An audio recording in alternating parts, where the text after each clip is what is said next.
Good evening, high school football fans, and welcome to Vernon T. Bradley Jr. Stadium and Stallings Field here on the beautiful campus of North Carolina Wesleyan College in Rocky Mount. We have a special edition of Firebird Friday Night Lights as we have had to move locations to Wesleyan College because of field conditions. This will be the first game that Southern Nash has played on artificial turf. So that should be interesting for some of the different footholds and features. And just to get things started off before we have the coin toss and kickoff, we'll run through a few the season stats thus far. Of course, leading the Firebirds in rushing and all-purpose yards, Tyleek Mitchell, who has 913 yards rushing. He's averaging 228.3 a game, and he has 11 touchdowns on the season. As far as all-purpose yards, Mitchell has 1,056 all-purpose yards. That includes the 913 rushing, 52 receiving, and 91 in kick returns for an average of 264 per game. An interesting stat to add on to that, if you look in Max Preps for all registered stats, Tyleek ranks first not only in the Big East Conference, but in the Eastern 3A in the state, in the NCHSAA, which is all divisions combined, as well as 14th in the nation for all-purpose yardages. So a big accomplishment there for senior Tyleek Mitchell. Also, tonight we want to recognize some of the other rushers. Jaden Hartsfield, the sophomore, he has 255 yards on the season. He averages 63.8 yards per game. Luke Faulkner, the junior, has 179 yards on the season. He averages 44.8, and he's had 2 touchdowns this year. Of course, J-Rock, Jaden Hartsfield's had 4. And also Jonathan Hines, the senior, who has 98 yards rushing. He averages 32.7 per game, and he has 3 touchdowns on the season. Defensively, Southern Nash is led by Devin Richardson with a total of 61 tackles on the season. I'm sorry. Wrong number there. Devin Richardson has 47 total tackles, 14 solo, 33 assists. And he's had 3 for loss. And also Luke Faulkner with a total of 45 tackles on the season, 15 solo and 30 assisted, 2 for loss. He's also had 1 sack for 5 yards, also to include Chris Harris, the senior, who has 2 sacks this year. And that's kind of the highlights for Southern Nash. We'll get a few from Nash Central now. So for passing Winston Lee, he has 15 for 28, 168 yards on the season, averages 11.2 per completion. He also rushes for 14 yards. He's had 1 carry for 14 yards. And then James Rocket Rogers, the senior, has 28 carries for 215 yards and 4 touchdowns. And number 14, Camarion Spell, has 12 carries for 113 yards and 1 touchdown. And number 6, Cameron Tucker, has also had 3 carries for 47 yards and 2 touchdowns. And then for receiving, we also got James Rogers. He's received 28 for 215 and also 5 receptions for 53 yards. And with that, we see the captains for each team head to midfield for the coin toss. Southern Nash's captains for the night are Danny Dunston, Luke Faulkner, Tyleek Mitchell, and Devin Richardson. And the captains for Nash Central, number 17, Josiah Jones, number 70, Blake Hedgepeth, number 19, James Rocket Rogers, and number 2, Oliver Bellholm. And we'll await the toss here from the officials as he discusses some of the particulars for tonight's game with the captains.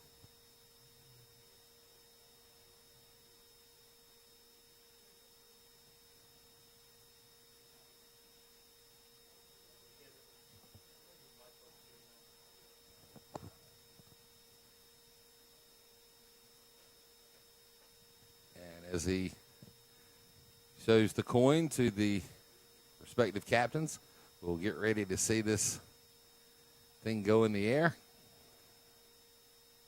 Nash Central, as the visiting team, will call it.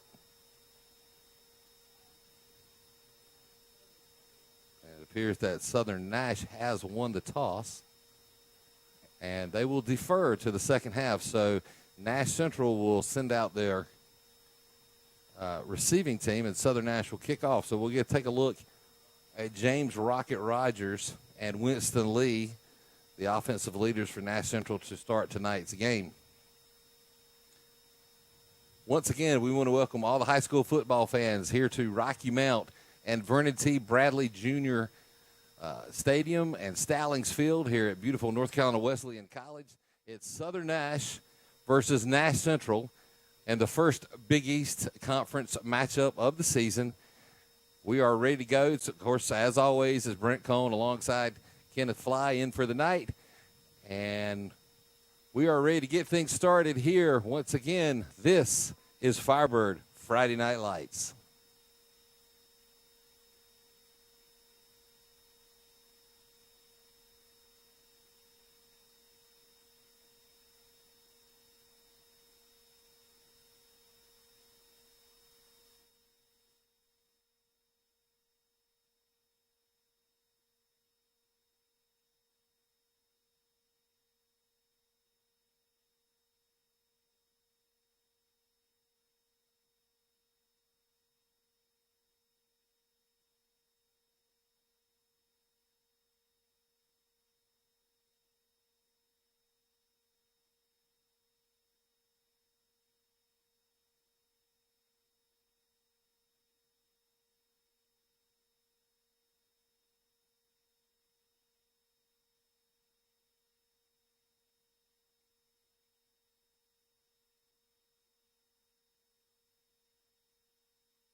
And welcome back. We are live on YouTube tonight. You get to see it in action. You don't have to wait for it to be downloaded. This is the Tar River Sports Network. It's Brent Cohn alongside Kenneth Fly, and we're bringing you the action live tonight. And we are so happy to do so. Of course, the big change in location because of rain for seems like forever. I think there was 5 inches of water in as far as the 5-yard line at Southern Nash, and so the field conditions were absolutely unplayable once that last little round of rain came through yesterday. And Coach Batchelor and A.D. Robbie Kennedy made the call, and they moved it to Wesleyan. And we want to thank North Carolina Wesleyan College for their gracious allowance for us to come up and enjoy this Friday night high school football. Obviously, not the seating capacity that is at Firebird Stadium. I think about 1,000 on hand were all the tickets that were able to be sold. But I guarantee you it will be pumped up in here, and we will be ready to go. As Aiden Myers on to kickoff for the Firebirds. And it'll be a line drive kick. A fair catch is signaled at the 30-yard line, and Nash Central will have it 1st and 10 from their own 31-yard line. And it was Jaquan Morris calling the fair catch there. So Nash Central going to start here at the, looks like about the 31-yard line.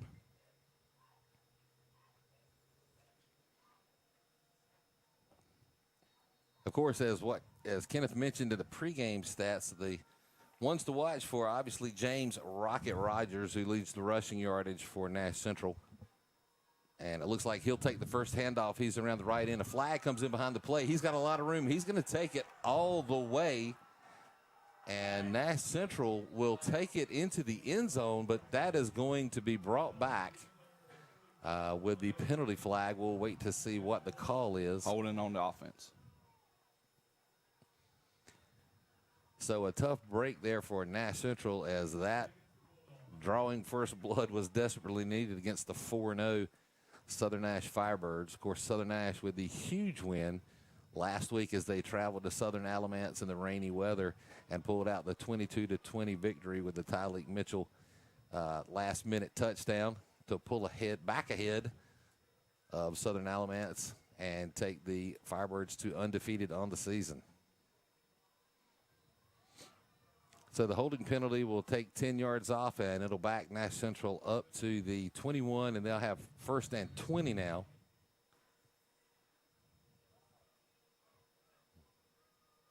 And there's got to be some adjustment here because of the turf. It's a lot slicker when you're wearing cleats.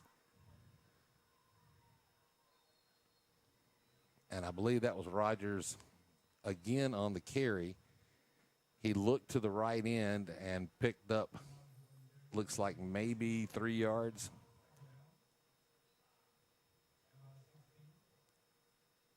Call it 4. It's going to be 2nd down and 16. Of course, our perspective here from the press box is much lower. A lot of the stadium and the stands is still under construction here at Wesleyan. So we'll try to get the best view we can to call this for you, and hopefully we won't miss any numbers. Back to pass. He's got a man downfield, and it's caught. Pass complete from Winston Lee to Josiah Jones. Actually, good coverage from Zuriel Curtis. Just a perfectly thrown pass over the shoulder and brought in by Jones. And another big play for Nash Central's offense. And this one's going to count. And it's 1st and 10 Bulldogs from the Southern Nash 39-yard line. And this will be handed off up the middle. I believe that was Cameron Tucker on the carry. A gain of about 3 is going to bring up 2nd down and 7 now for the Bulldogs.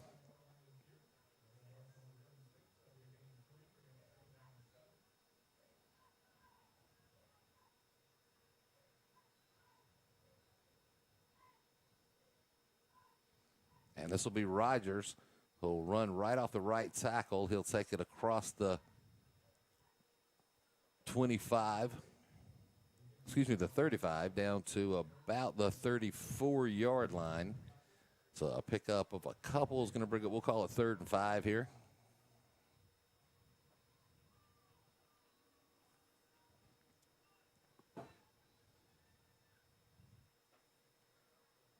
Movement from both sides on the line. I think that's going to be on Tucker in the backfield for Nash Central.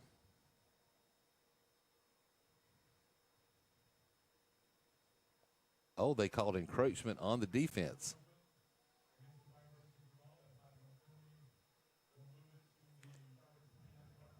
And that will move the sticks on an automatic 1st down with the 5-yard penalties. 1st and 10 Bulldogs. There was movement in the backfield that made him jump, but I guess the officials decided that Southern Nash jumped first. Never heard of it. Yeah. Figured that way, but Rogers on the carry. He'll make it back to the line of scrimmage. Don't know if he got much of a gain at all. They'll say no, and it's 2nd down and 10.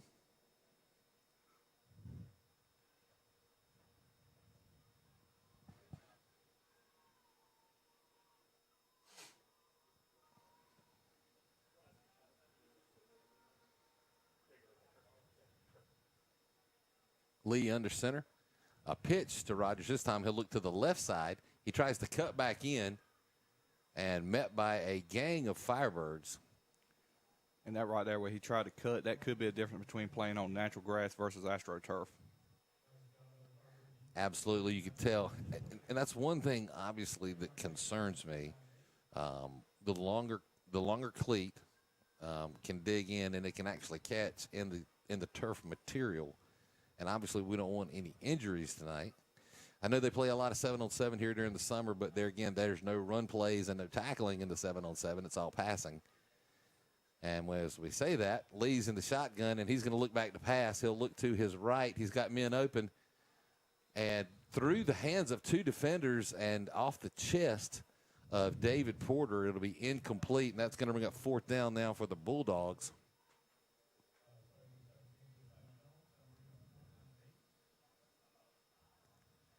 And it looks like they are going to attempt a field goal. as Braxton Sykes is in for the attempt.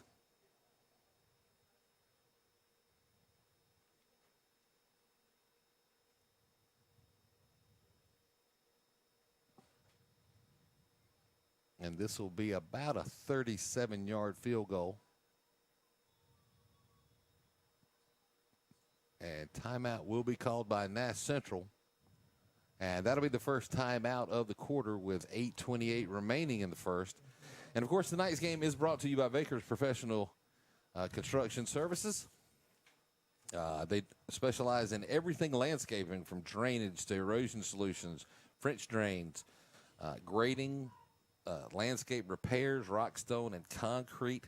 They have very high customer satisfaction ratings, and they specialize in both residential and commercial services. Once again, concrete, full tree service, stump grinding, irrigation, landscape lighting, excavating, dump truck services, everything you need for landscaping. That's the Baker Professional Construction Services. And they normally are our scoreboard sponsor, and tonight they were kind enough to step up and sponsor the entire game.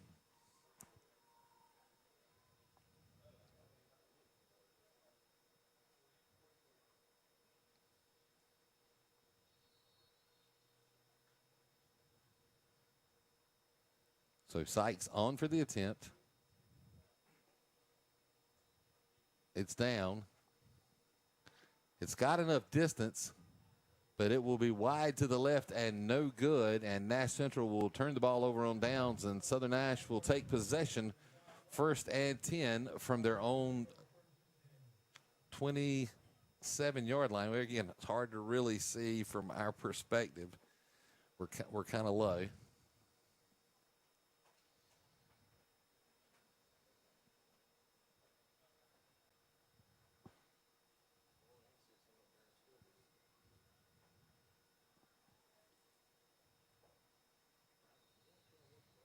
So first look at sophomore Isaiah Battle as he steps out and steps under center.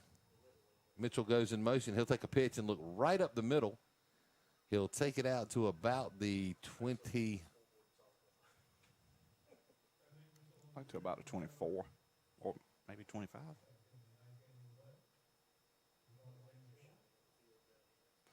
So the 5-yard gain will be 2nd down and 5 now. And with the missed field goal, I did misrepresent. On the missed field goal, the ball is placed on the 20 for Southern Nash. So Southern Nash actually started 1st and 10 from their own 20-yard line.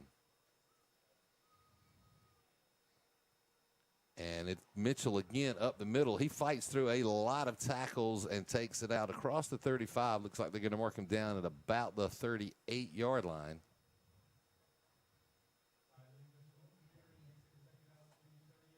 .741 remaining in the first. No score as of yet.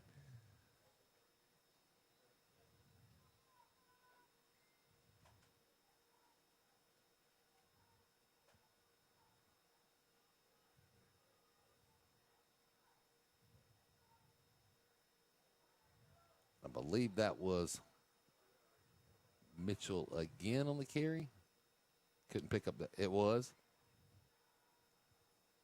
No, my apologies. That was not. That was actually Aaron Horn on the carry. So a gain of about 1 is going to bring up 2nd down and 9 now for the Firebirds.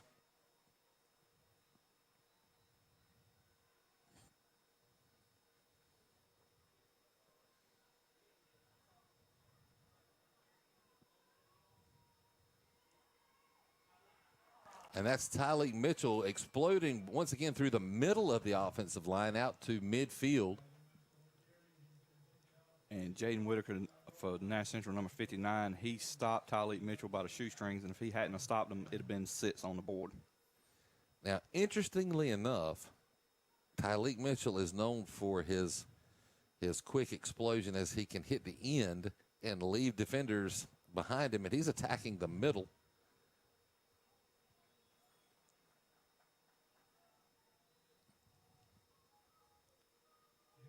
And that was Jaden Hartsfield on the carry. That'll be no gain. It'll bring up 2nd down at 10. So interesting strategy here by Coach Batchelor, as he does seem to be attacking the middle.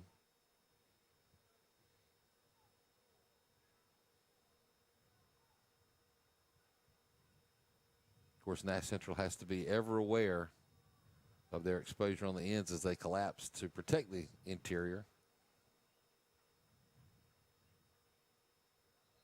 And that was Jaden Hartsfield again, and the whistle did not blow.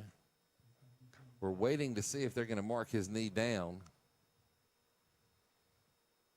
And it looks like they are going to mark him down at the 45. They're going to say his knee did make contact. He was spinning out of so many tackles, it was really hard for us to see from here. And without the whistle blowing, as David Porter is the injured Nash Central player who will head back towards the sidelines.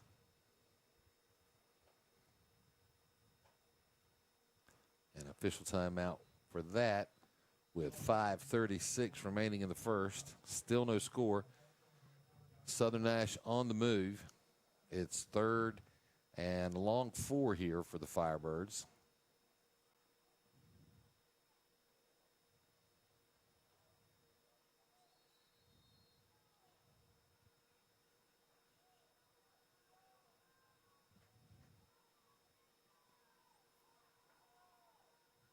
And that'll be a pitch to Mitchell once again into the middle. Looks like he's going to take it down to about the 40. They're going to mark him actually down at the 41. That's going to bring up 4th down. And we'll call it a long 2, nearly 3 yards here for the Firebirds.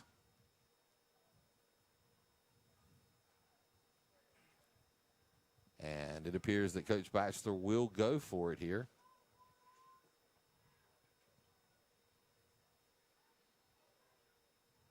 Straight I formation and movement on the line.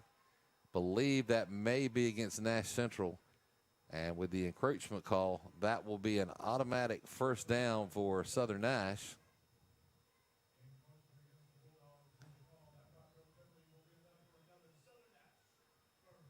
And that'll move the ball to the Bulldog 36-yard line.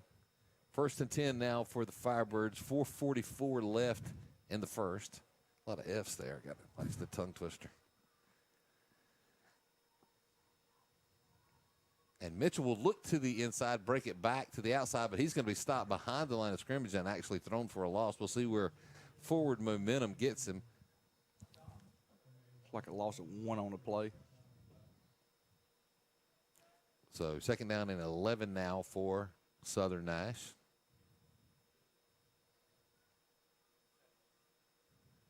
That's the first lost yardage for tonight for the Firebirds.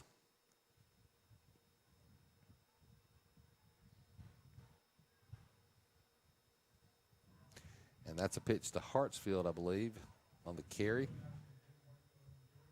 He will take it down across the 35. They're going to mark him, looks like at the 34-yard line. It's going to bring up 3rd down and about 8.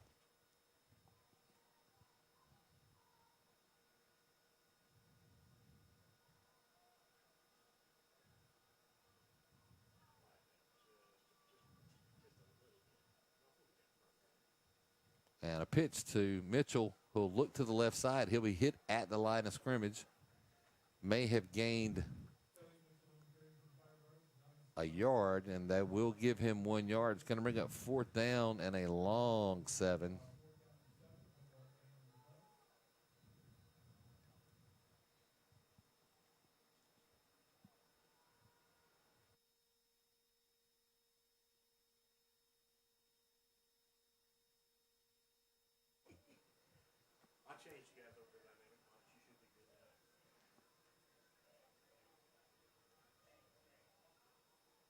Looks like some confusion there as Coach Batchelor has decided to go for it here. And Mitchell will look to the left end. He'll cut back inside. He will have enough yards gained for the 1st down. So a big play for Southern Nash to stay alive here offensively on this drive. eating up a lot of clock. 2:37 remaining in the first. And it'll be 1st and 10, Southern Nash from the, it's going to be marked down at looks like at about the 22-yard line.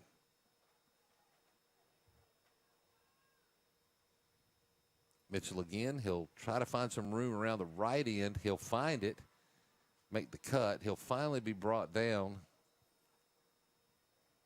I believe that is Tyzee Arrington on the stop for Nash Central.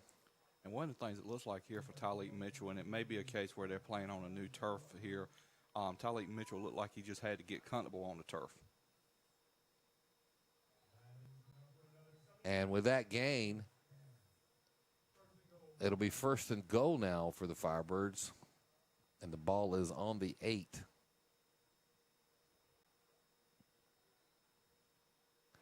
And this will be Faulkner, I believe, right up the middle.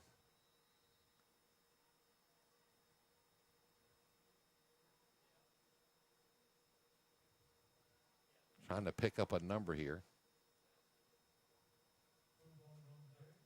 It was Luke Faulkner. He'll pick up. Looks like he'll pick up, about 5 or 6. So it'll be 2nd down to goal from the 2. So a gain of 6.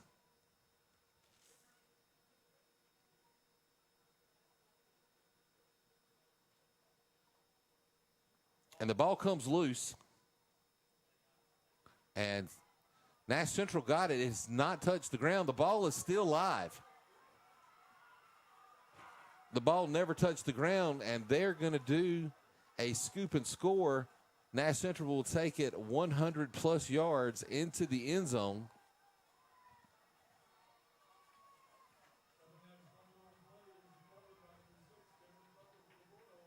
The ball was loose. It actually never hit the ground. I think one of the Nash Central players, and that was, trying to pick up who that was on the return. I believe it was number 2, Oliver Bellholm. I see number 1, Nate Wiggins had the ball. Okay, so it was Wiggins. And it just ended up in his hands, and he just came running out of the end zone, and it looked like they were oblivious to the play being still live. No whistles were blown. Of course, that wouldn't be the first play that was dead and the whistle not blown.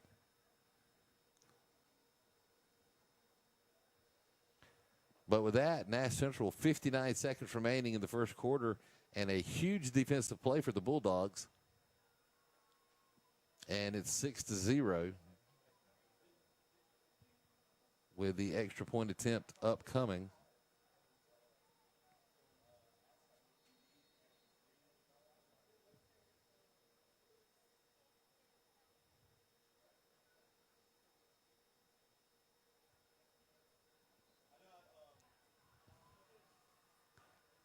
And they're going to signal no good from Sykes, so the score will remain with 59 seconds remaining in the first. Up on the Baker Professional Construction scoreboard, Nash Central Bulldogs 6, Southern Nash 0. This is the Tar River Sports Network. We'll be right back.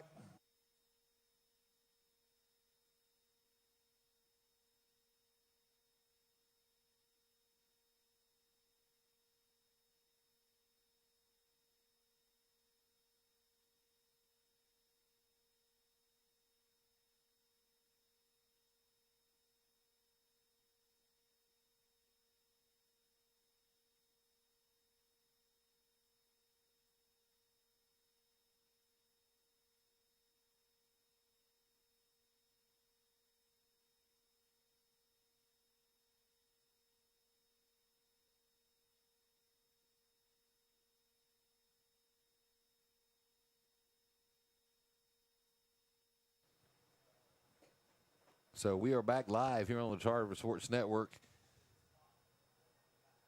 as Braxton Sykes in for his first kickoff of the evening. And we were discussing the play. It just, it almost seems like Southern Nash thought maybe it went out of the back of the end zone and should have been a touchback, but no, it was live in the end zone, never touched the ground. And the big return puts the Firebirds at a deficit. And this is fielded.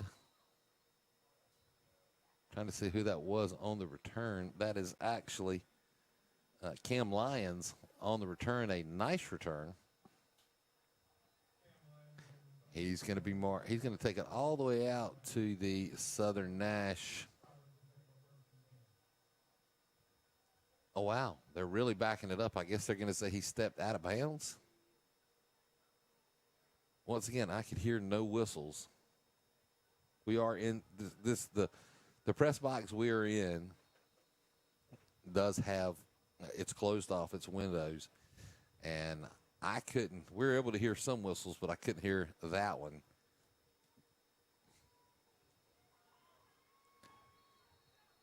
And that's going to be Jaden Hartsfield straight up the middle. He's going to take it out across the 30 down to the 31-yard line.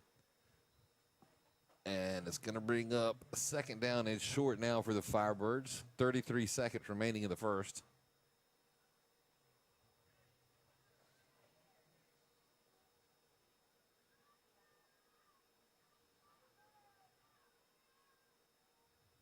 Nearly fumbled again. This time it's Mitchell. He'll take it to about the 35. That'll be enough to move the sticks. No flags on the play. So it'll be a first down for Southern Nash. And the clock continues to run. I don't know if they're going to attempt to get another play off before the end of the quarter. And it looks like they will not do so. And that'll bring us to the end of the first with Southern Nash trailing the Bulldogs 6-0 here at Vernon T. Bradley Stadium, Junior Stadium at North Carolina Wesleyan campus here in Rocky Mount. Once again, this is the Tar River Sports Network, and we will be back in just a moment to the beginning of the second quarter.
And we are back and ready to get things started here in the second quarter. Of course, tonight's game sponsored by Baker Professional Construction.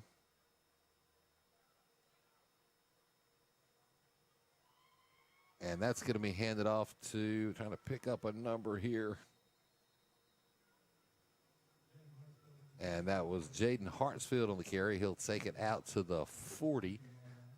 They're going to mark him down at the 43. So an 8-yard gain will bring up second down and 2.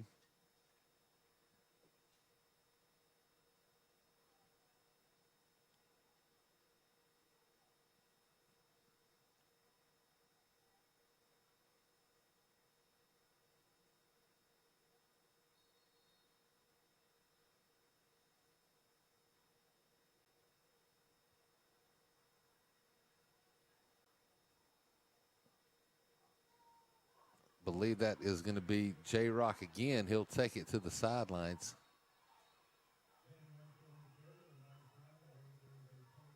And a nice run, but a penalty flag thrown In the vicinity of holding. And right about just beyond the line of scrimmage.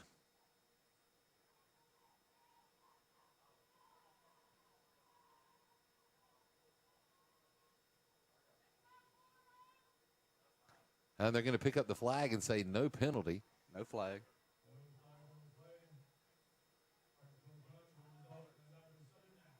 And so the big run, where are they going to mark the ball? At the 40, at Nash Central's 45-yard line. Or because it looked to me like he had made it further downfield than that. Either way, it's 1st and 10 now for Southern Nash as J. Wright gets it beyond midfield.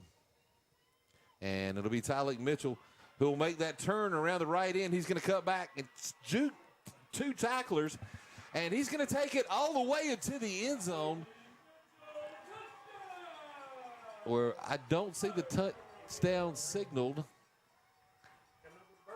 I guess they did signal. It looked like the trailing official might be going to mark him out of bounds, but they're going to call it touchdown with 10:45 remaining in the half. Southern Nash has tied it up at 6 apiece.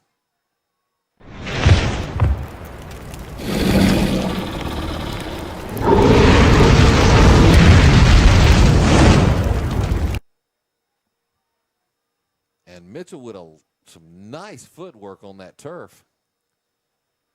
And he'll get rewarded with a 2-point attempt that will come up short, and that's going to leave us tied up on the Baker Professional Construction scoreboard. It's 6-6. Southern Nash and Nash Central all knotted up here in this Big East rivalry challenge here to kick things off for the season. And once again, a reminder, tonight's game and scoreboard sponsored by Baker Professional Construction. Now, a lot of people think this is a second-generation business, but I'm going to say Dan's dad and give him a lot of credit for getting things going and putting things in his mind. And then, of course, his sons, as it grows from Baker's Professional Services to Baker's Professional Construction, Dan's sons have really put in some time, maybe not of their own free will, but he's definitely instilled a strong work ethic that will carry forward.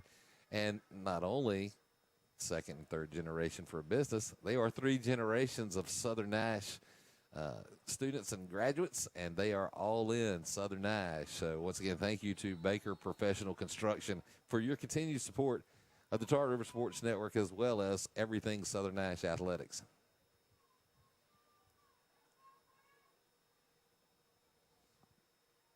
Myers with a high kick, and the fair catch is signaled again. Jaquan Morris. And Nash Central will take over 1st and 10 from their own, it's like the 34-yard line.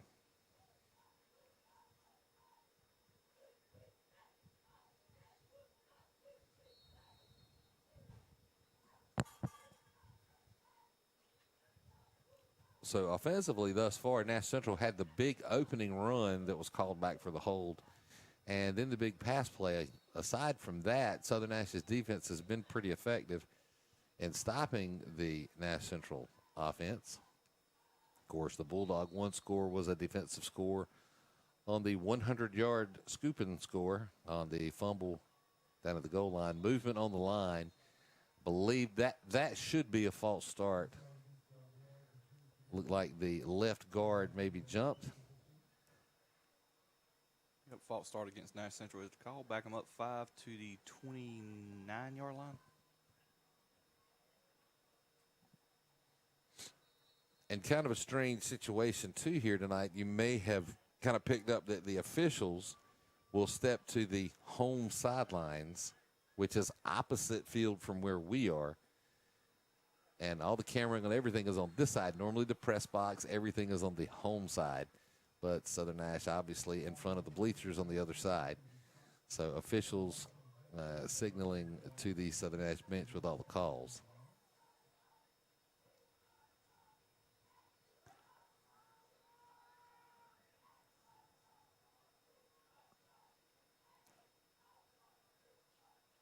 So a loss on the play will bring up 2nd down and a lot, about 18. Pass play, be thrown out of bounds, incomplete.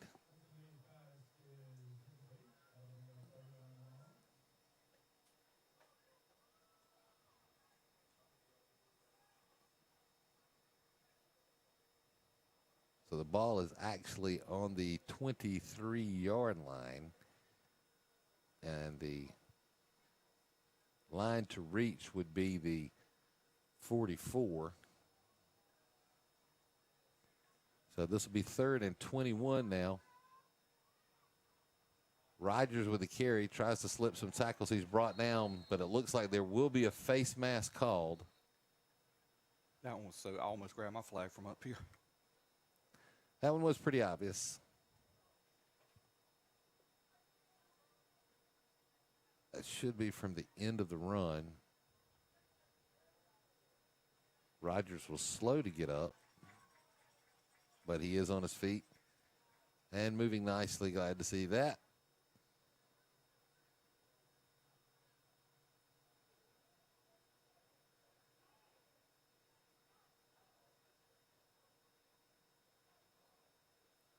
So with the 15-yard face mask penalty. Going to bring up 4th and 3, or 3rd and 3.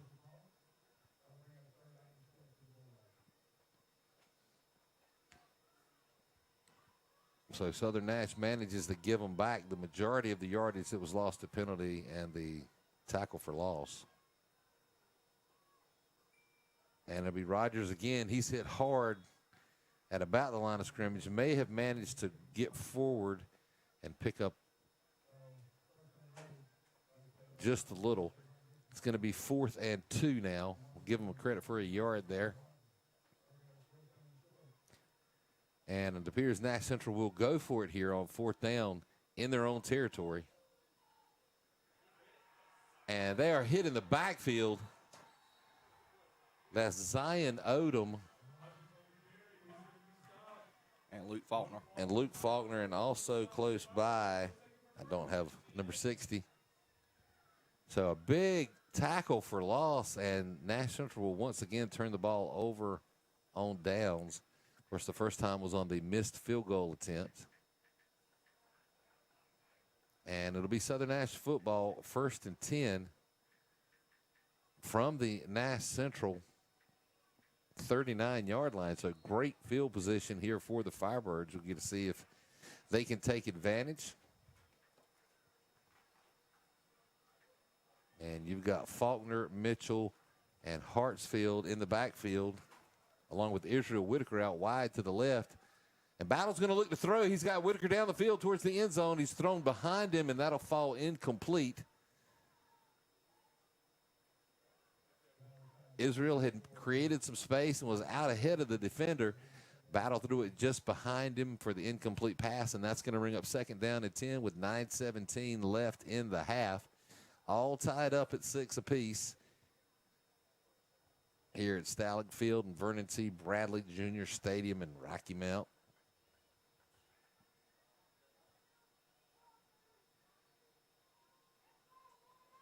And a pitch to Mitchell. He'll take it to the outside. He looks like he slipped. He'll go down at about the 35. So a gain of about 4. They're going to actually mark him down at the 36. So a gain of 3 will bring up 3rd down and 7 now for the Firebirds. Clock ticking to 8:54 and counting, remaining in the half.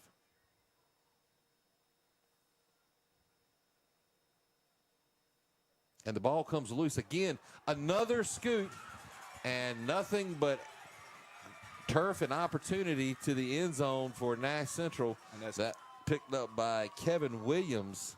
And it is another scoop and score for Nash Central as the defense is doing all the scoring tonight for the Bulldogs, and they pull ahead 12-6 over Southern Nash with 8:32 remaining in the half. So a great opportunity there for the Firebirds to score, great field position, and another costly turnover puts 6 more on the board for the Bulldogs.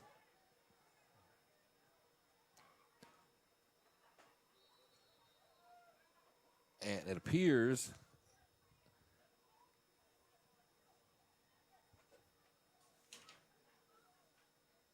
that Coach Lee is going to be going for 2 here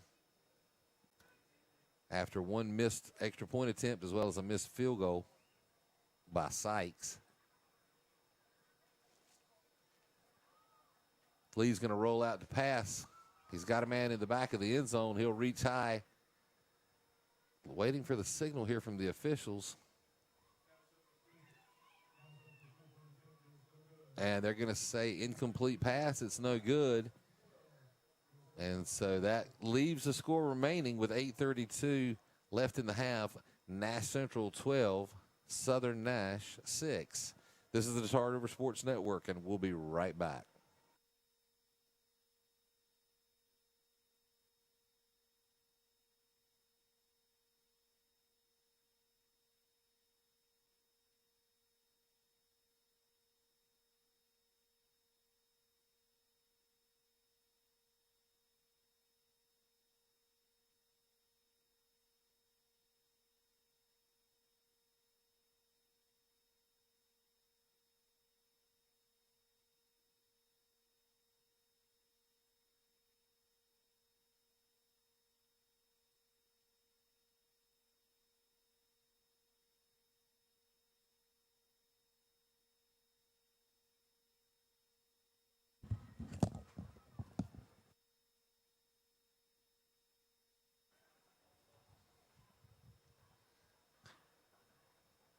All right, we're back live for the Sykes Nash Central kickoff here.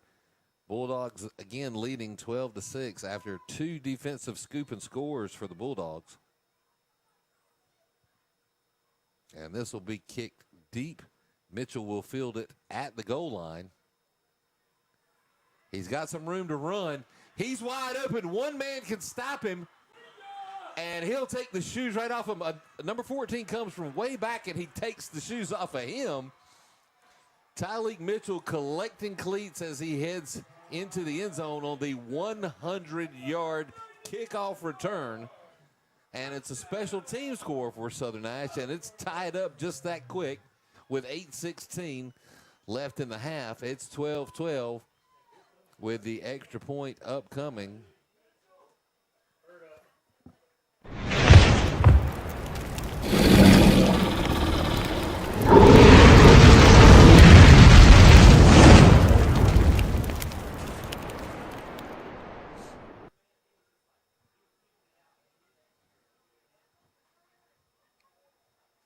And this will be given to Faulkner, and he'll step in. Was it Faulkner? It was. It was. He turned around and looked like he was looking for the ball, and he had it. So even sleight of hand by Luke Faulkner after the fact. As Southern Nash converts for two, and for the first time tonight takes the lead, 14-12 over the Bulldogs. So there again, a very interesting night. Two defensive scores by the Bulldogs, an offensive score by Southern Nash, and then a 100-yard special teams kick return for Southern Nash, and that's where we are, 14-12, 8:16 left on the Baker Professional Construction scoreboard.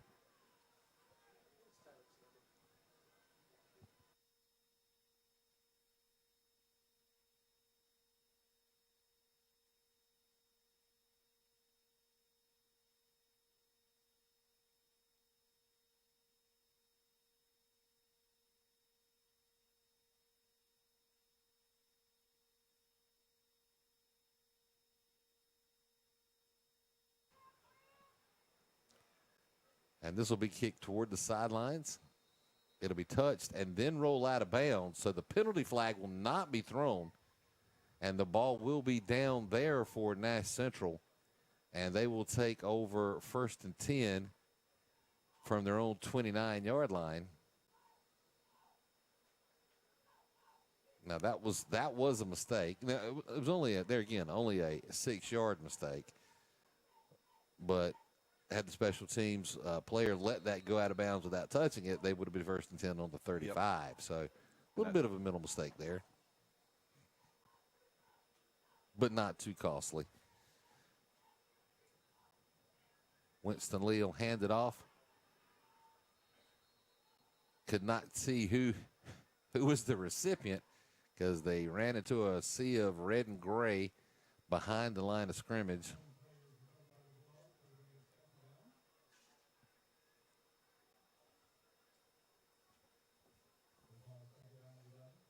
So loss of about a yard is going to bring up 2nd down and 11 now for the Bulldogs.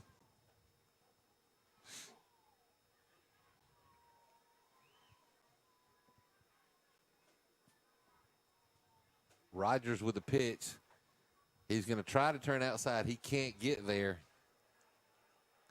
And he's going to be thrown for a big loss. It almost looked like he gave up. And you got to wonder. It looked like he wanted to make the turn. But with that turf, how sure-footed was he? And he seemed to flow with it towards the out of bounds, and he almost gave up on it. And you end up with a big loss on the play. And so now you've got 3rd and 19, so a loss of 8 there on the play. And, that's another thing you just said about playing on AstroTurf. Like, it's so different than natural grass because you can't really make your move. So, yeah, it looks like he gave up on that play.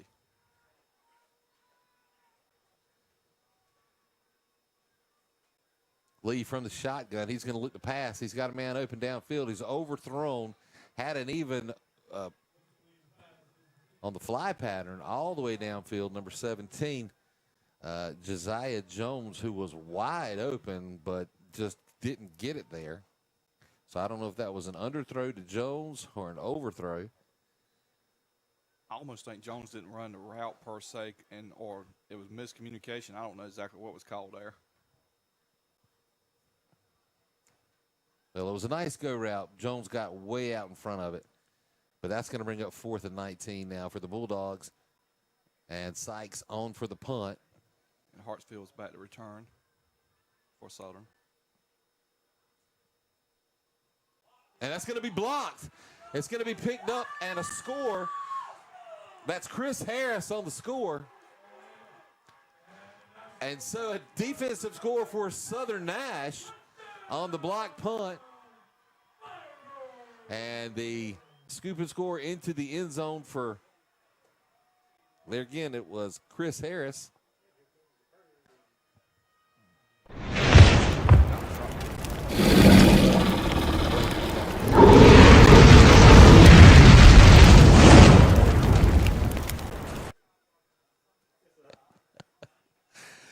So with 7:16 remaining, it's 20-12. Contact happened after the ball was blocked. Okay. I know you were looking for you're talking about roughing the kicker. Yeah. The contact occurred after the ball was blocked. And we got a timeout. Timeout Nash Central with obviously Southern Nash going for the 2-point conversion.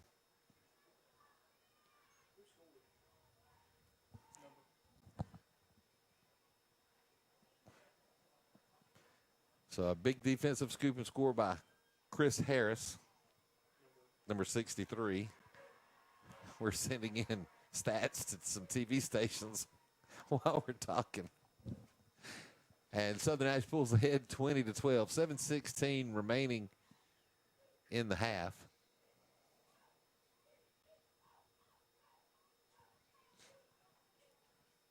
Southern Nash for the 2-point conversion attempt.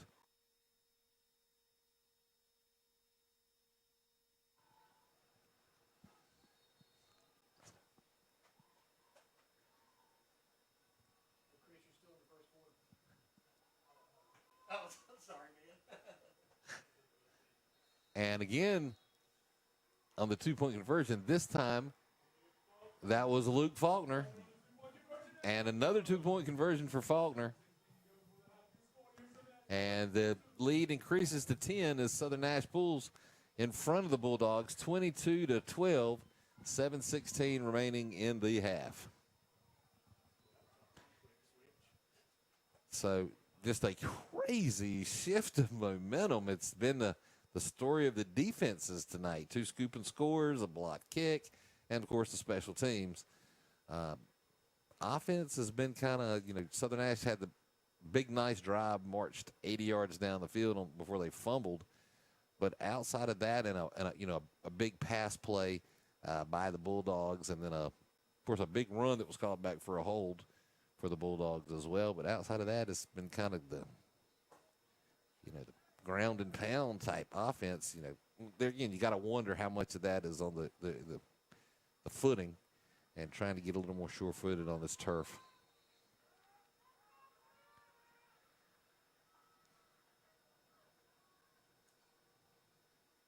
Myers to kick off.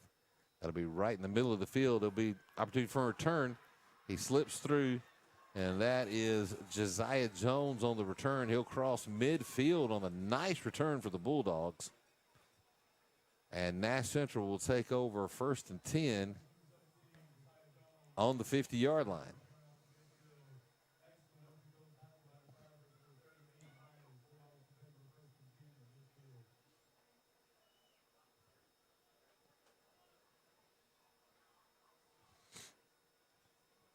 And the tackle, I believe, was made by the kicker, Myers. It was. And really, he was the man to beat. So nice job there by Myers on the stop to prevent another special team score. And this carry by Malik Pittman. And he runs into Israel Whitaker and Luke Faulkner and Christian Tyler at the line of scrimmage. No gains, going to bring up 2nd down and 10 for the Bulldogs. There is a Southern Nash player down.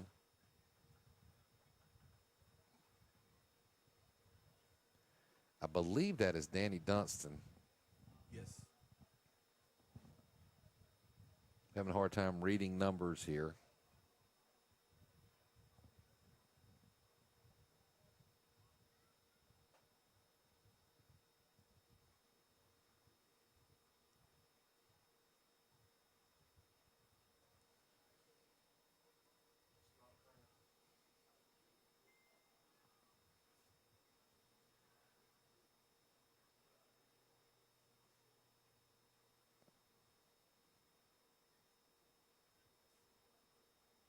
And I'm sorry, that was Zion Odom,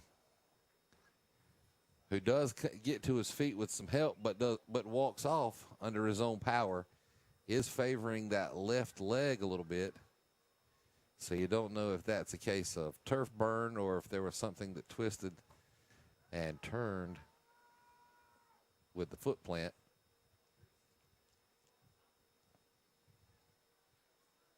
But we'll look to see if Odom returns, and hopefully that will be the case. 2nd and 10 now for the Bulldogs. Lee under center, and movement on the line of scrimmage. Looked like the initial move was the right guard, and then the majority of the rest of the Bulldogs went with.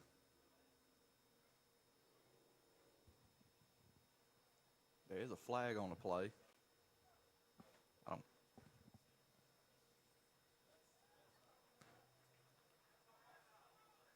And that was called against Southern Nash.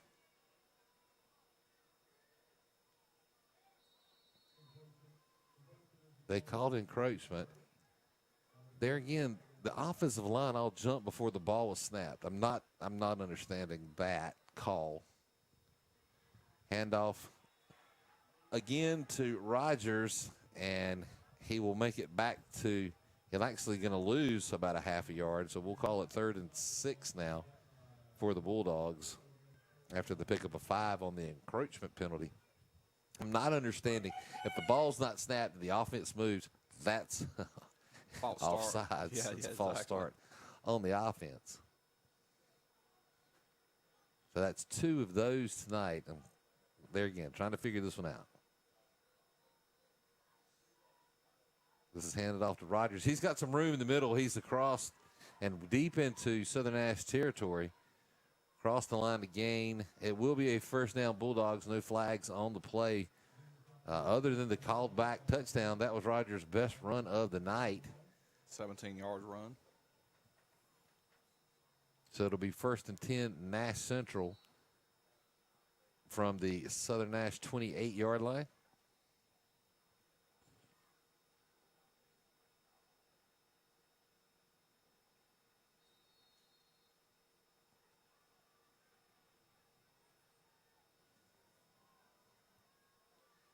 Lee under center. Hand it off again to Rogers.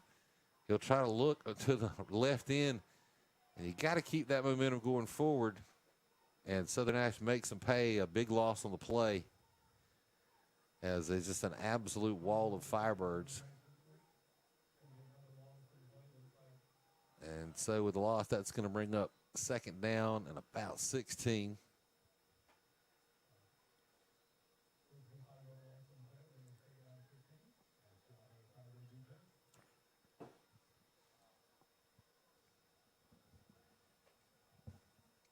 4:58 left remaining in the half, clock ticking. A few adjustments there by Lee on offense, and he'll have to burn a timeout, and that'll be the final timeout of Nash Central for the half. They'll have none left until the break. So some confusion there as far as the offensive set. And with that, we'll take another quick break and remind everybody tonight's game and scoreboard are sponsored by Baker's Professional Construction. They specialize in everything landscaping, as well as concrete services, stump grinding, landscape services such as lighting, excavating, dump truck services, revamping of your entire yard. They have a very high customer satisfaction rating, and they specialize in both residential and commercial services. And I'm being told by Mr. Baker, be prepared for things to come, as both his boys have stepped into the business, and I think they're going to continue to add their offerings of services. And so look forward to seeing what those young men do to carry Baker Professional Construction into the future. 4:46 remaining in the half. Southern Nash leads 22-12 over the Bulldogs. It's 2nd and 16 now for Nash Central. Lee's going to look to pass. He's got a man downfield wide open, and that's going to be a touchdown on the second catch of the night, but for Josiah Jones. And this was good for a score. And Nash Central has pulled to within 4 with 4:38 remaining in the half.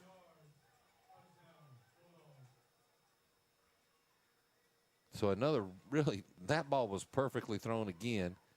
And Jones just way behind the defense. His go routes, he is fast. He's getting way down the field.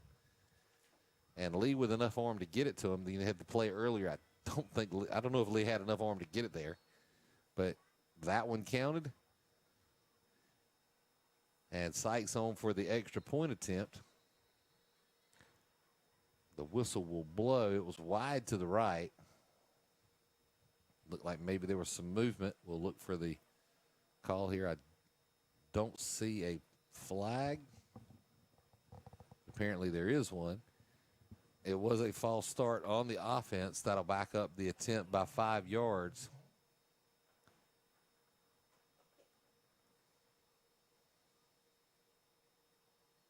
So Sykes so far tonight has 0 for on the extra point attempts as well as on field goals. And this will be the equivalent of about a 22-yard field goal. Looks like movement again. And that one hit the upright.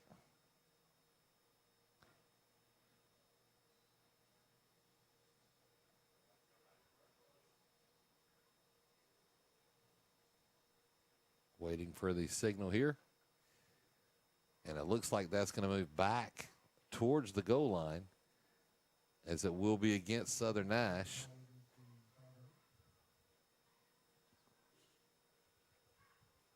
So back to a normal extra point attempt for Sykes,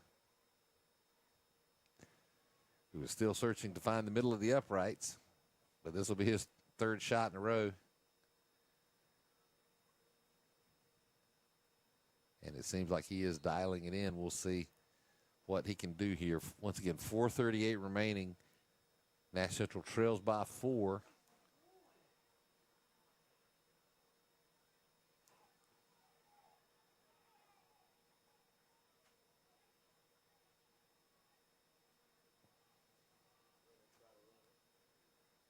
Not sure what the whistle was. It doesn't appear there's a penalty, but Coach Lee will change the call. And it was encroachment on Southern Nash. Again, so it'll be half the distance. And, of course, he's going to go for 2 here.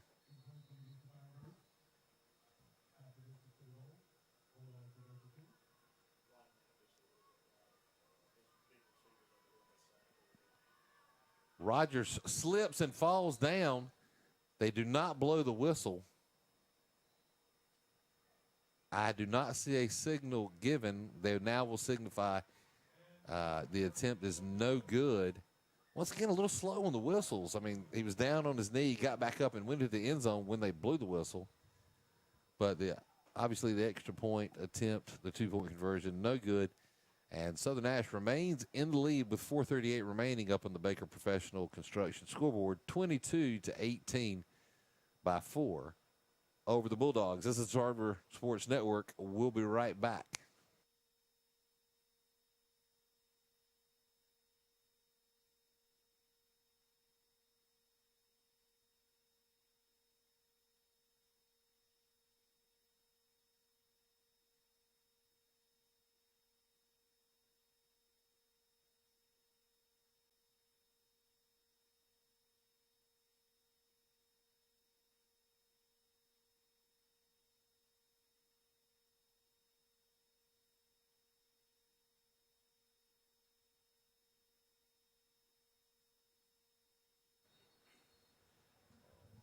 And Sykes for the kickoff. He will kick it towards the sideline. It'll be picked up, and there will be a return. And that was Cam Lyons on the return. He'll bring it out to about the, see, looks like they're going to mark him at the 25-yard line. Southern Nash will take over 1st and 10 with about 4.5 minutes left in halftime.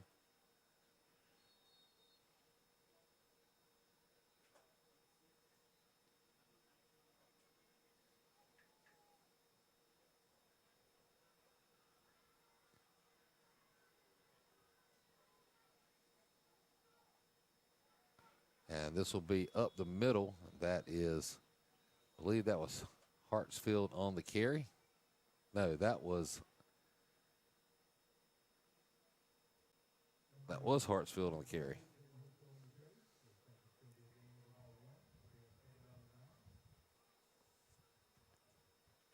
So a gain of about 1 is going to bring up 2nd down and 9 now for the Firebirds.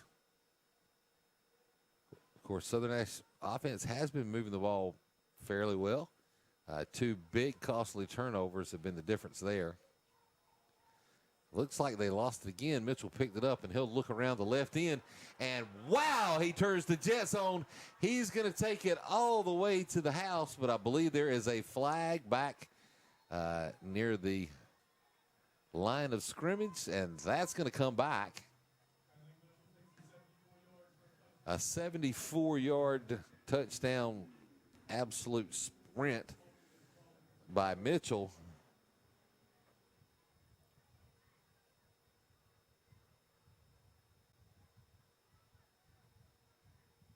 Holding was the call.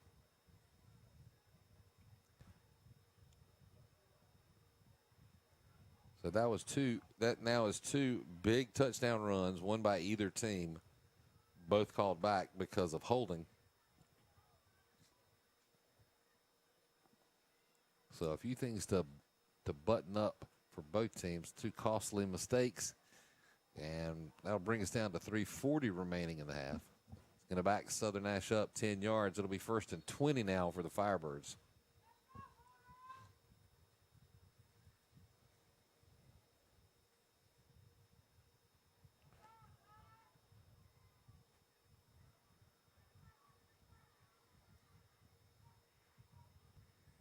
And Hartsfield manages to skip away from a couple of tackles.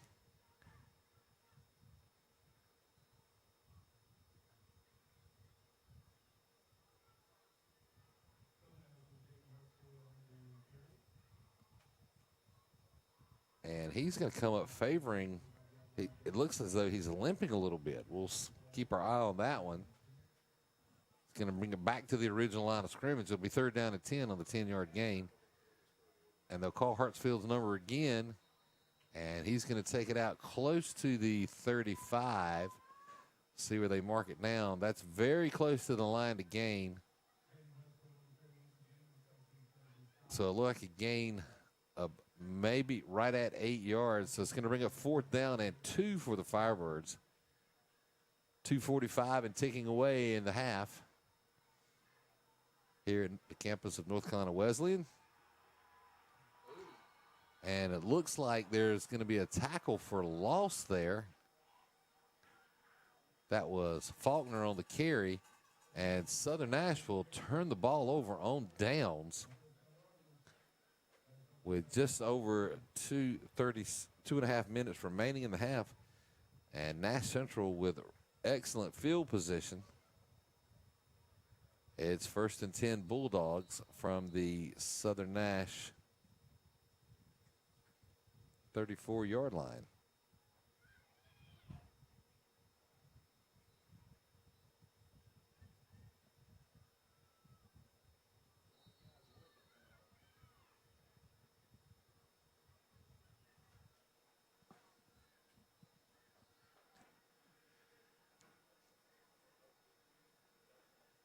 So some adjustments by Lee. They'll be handed off to Rogers up the middle. He'll pick up a few before he is stopped by Faulkner. I believe that is Richardson on the tackle. It's like a gain of about 4. He's going to bring up 2nd down and 6 for the Bulldogs. The clock continues to run. Reminder that Nash Central has no timeouts remaining until the half. Southern Nash with a full complement of 3.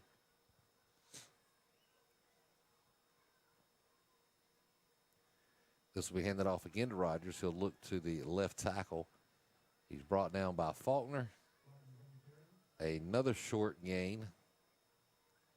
Looks like it'll be about 5 on that one. It's going to bring up 3rd down and 1 for the Bulldogs.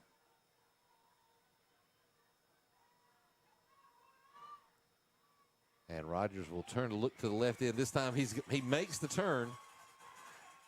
And looking for the signal. Don't know if he stepped out of bounds. He stepped out of bounds at about the 1-yard line. So that's going to bring up 1st and goal now for the Bulldogs with 1:33 remaining in the half, and they'll have 4 shots at payday, trailing the Firebirds by 4, score 22-18. Okay, now they're saying he's actually stepped out of bounds at the 3-yard line. Rogers will get it again, and this time he'll dive safely through and into the end zone. Touchdown, Nash Central, as they have regained the lead.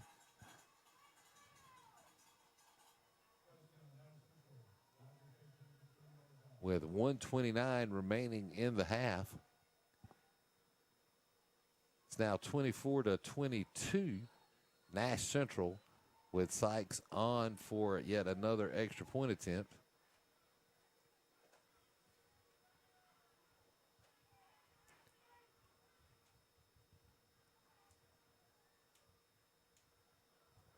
So more confusion here on player substitutions and personnel for the PAT. Play clock down to 1. They're not going to get this one away. That's going to be a penalty for a delay of game. That's going to back the Bulldogs up 5 yards. So once again, a kind of movement, the penalty movement back and forth down for the extra point.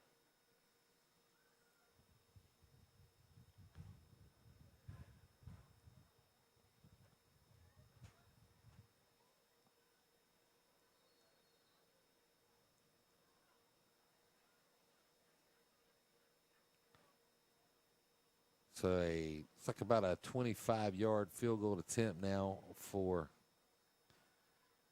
Sykes.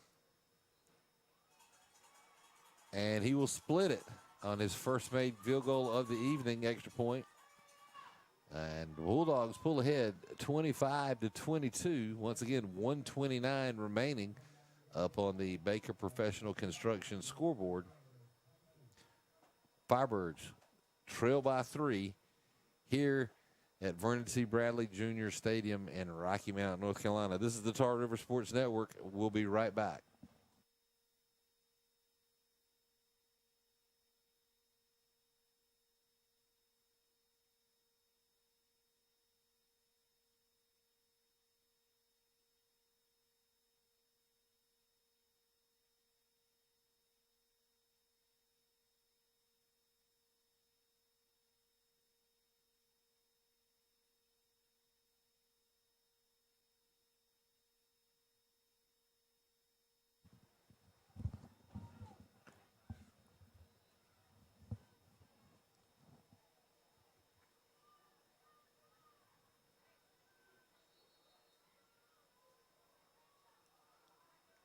So the high, almost onside kick will be fielded and returned before a slip and fall. And that return by Jonathan Hines. And Southern Nash will take over 1st and 10 from their own 45-yard line.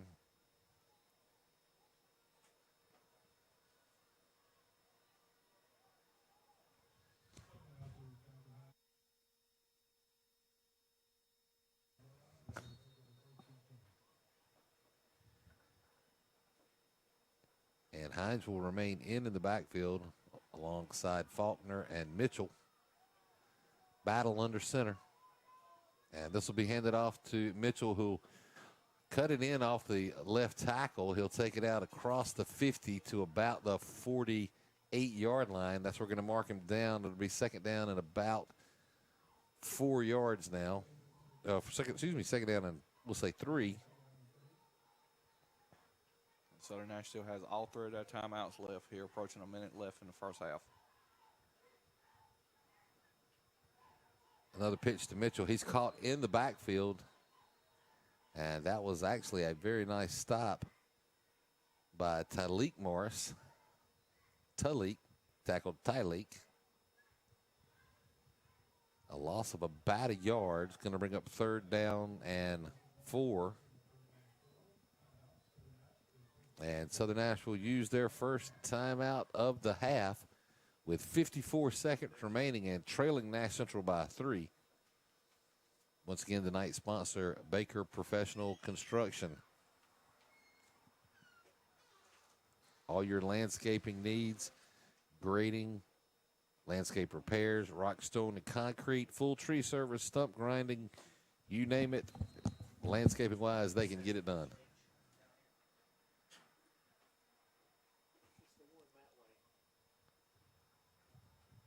Huh?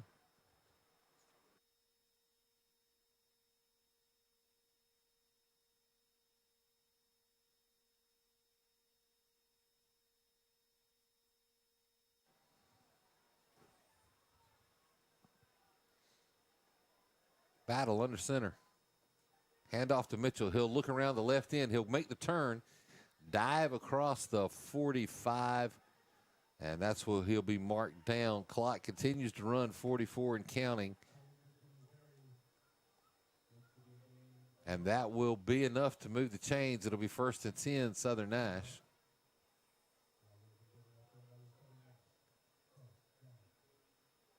That did stop the clock with 37 seconds remaining.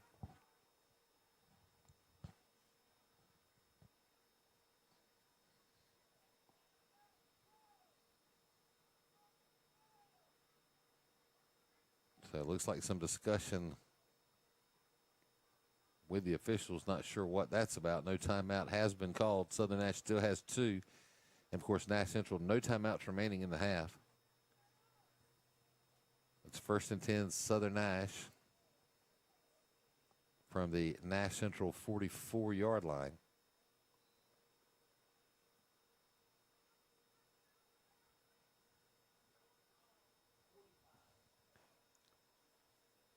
They're actually going to say the official time should be 45 seconds, not 37.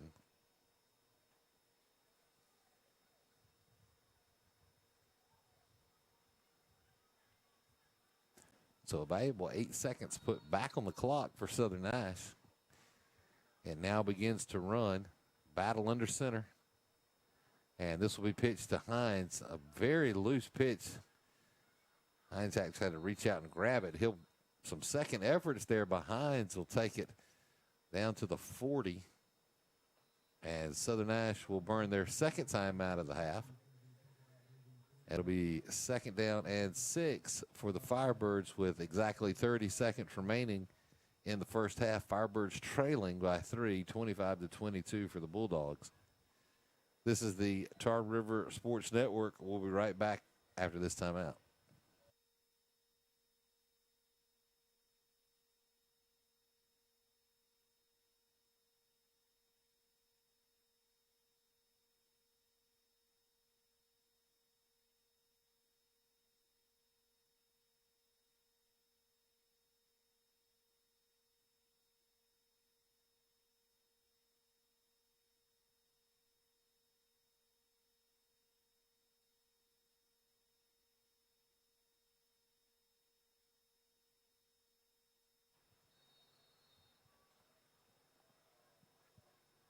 clock will start with the snap of the ball. 30 seconds remain. Battle with a pitch back to Mitchell, who'll throw the ball downfield to Hartsfield. Hartsfield open. It's going to be intercepted. That's Jaquan Morris on the return. A nice return after the interception.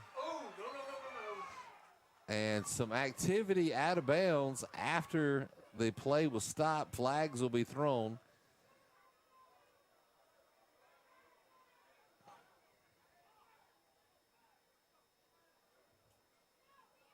That return was all the way back. They're going to mark him down at the Nash Central 43-yard line. We'll wait and see what penalties are assessed, if there was more than one or not.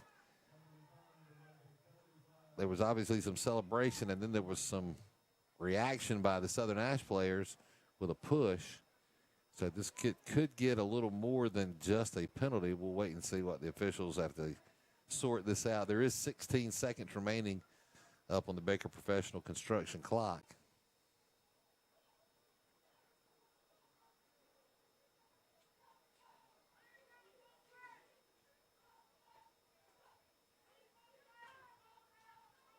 So discussions with Coach Lee for Nash Central, and then the officials will head over to have discussions with Coach Batchelor.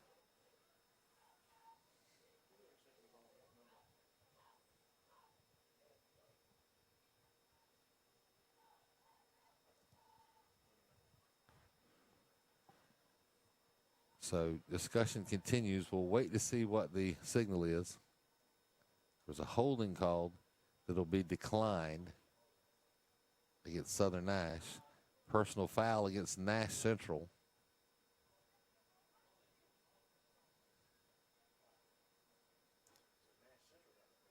So the personal foul was called against Nash Central.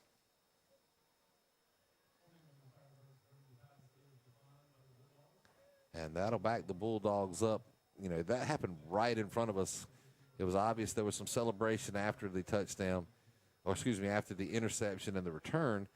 And there was some retaliation by the Southern Nash player, but looked like maybe a Nash Central sideline player maybe stepped into that. So not sure who had the penalty, but there will be a knee taken by Lee, and they will let the clock expire on the first half, with Nash Central leading Southern Nash in the surprise 25-22 here in Vernon T. Bradley Jr. Stadium at North Carolina Wesleyan campus in Rocky Mount.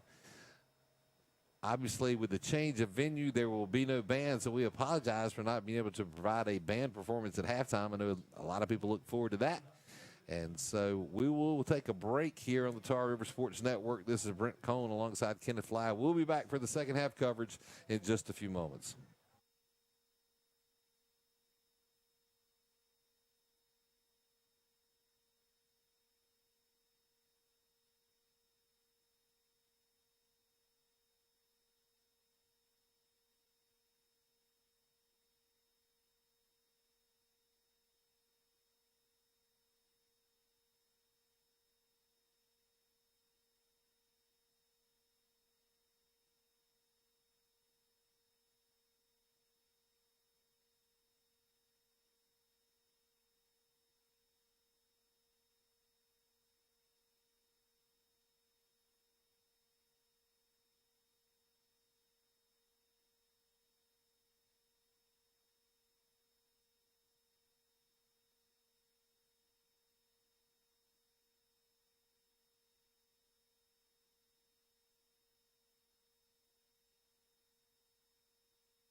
And welcome back as we get ready to get things started in the second half here at Vernon T. Bradley Jr. Stadium in Stallings Field at North Carolina Wesleyan campus, where the game was moved for this week due to poor field conditions at Southern Nash and Nash Central. Again, it's a turf field, so very different surface, and we have seen evidence of it in some of the play.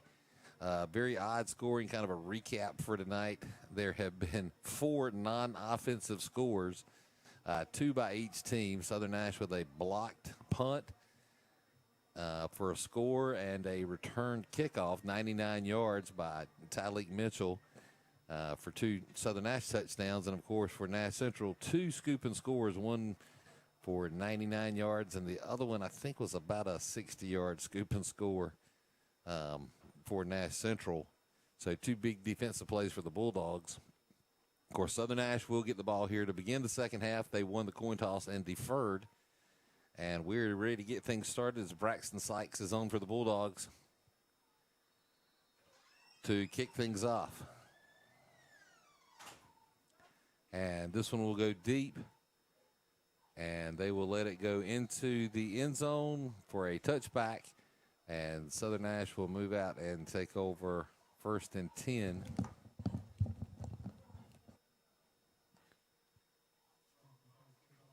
From the 20-yard line.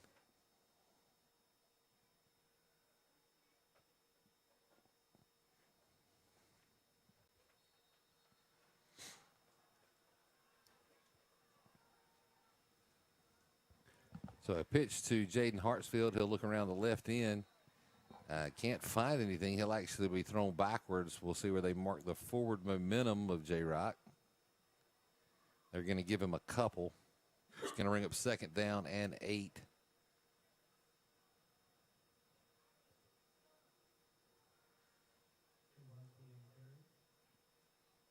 And Kenneth has got some of the first half stats for us. Yep, Mitchell, he's had 14 carries for 120 yards, and then Hartsfield's had 8 carries for 41 yards. And this will be Mitchell. And the ball comes loose again on the 3rd fumble. Looks like Southern may have recovered this time.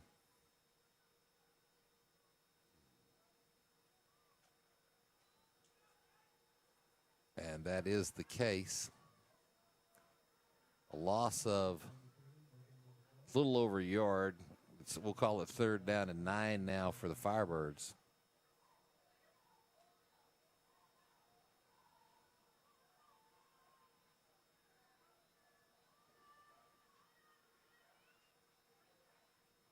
And Mitchell will look to the left side. He'll cut back in.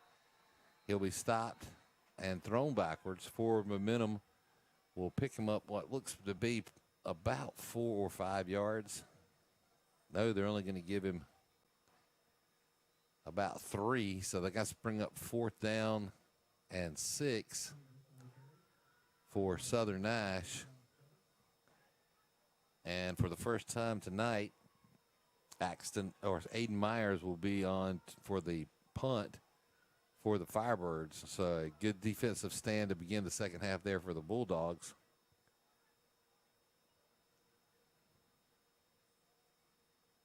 And he'll get the punt away. It's towards the Nash Central sideline. And it's going to roll dead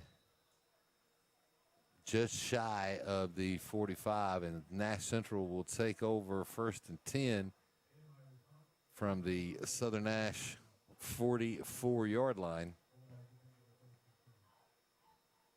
So not a very long kick there for the Firebirds.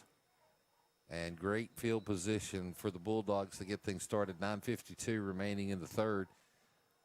Nash Central leads Southern Nash 25-22. And that's Rogers on the carry. He'll look to the left end, finds a little bit of space. He'll pick up a few. We'll look to see where he was marked down. And it looks like that may be Rogers that is still down. Yes, he is. They're going to give him 3 on the carry. He's going to bring up 2nd down and 7.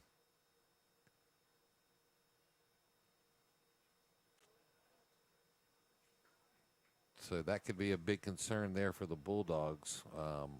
Rogers being the leading rusher for Nash Central. We do not want to see any injuries. We'll wait to see what's going on there. It has been a little hot and humid today. Cramps could be a factor.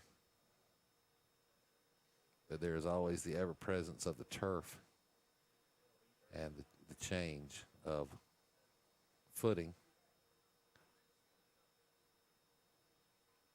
And from the reaction of one of the coaches, does not look very positive. Rogers is sitting up, and they are looking at his left leg.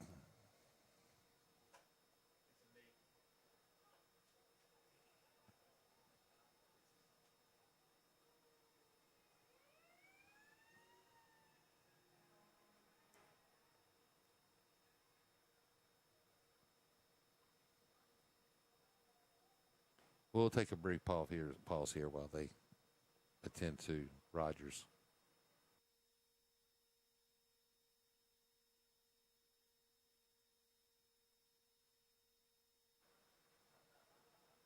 And as we paused, we see Rogers was helped to his feet, and he did walk to the sidelines under his own power. He is still on his feet. So we will keep an eye on that situation as James Rocket Rogers, who has been a big factor in this game, appears to be attempting to walk things off. That's a great sign there on the sidelines. You like to see that. Don't want to see any injuries to any of these young men.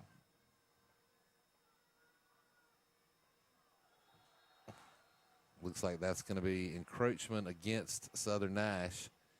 Yet again, that's been several encroachment calls tonight against the Firebirds. That'll add 5 yards to the Bulldogs. It's going to bring up a second down and 3 now for Nash Central. 9:38 remaining in the third.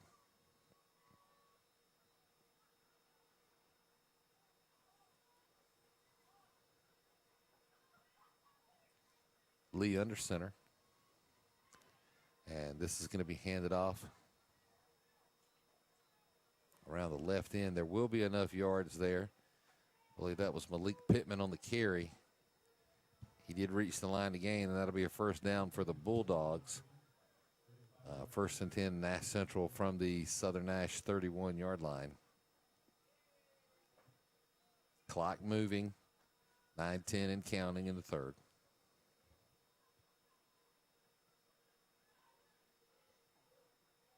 Porter on the carry this time. He'll look right off the right tackle. He's going to pick up a few.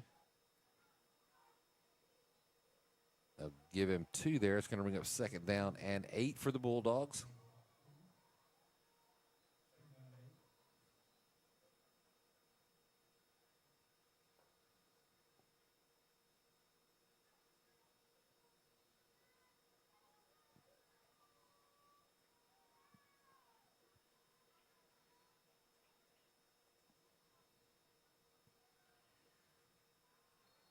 And this will actually be handed off to Colton Harrelson, who is hit right at about the line of scrimmage. Thrown back, I think forward momentum is going to keep him with no gain.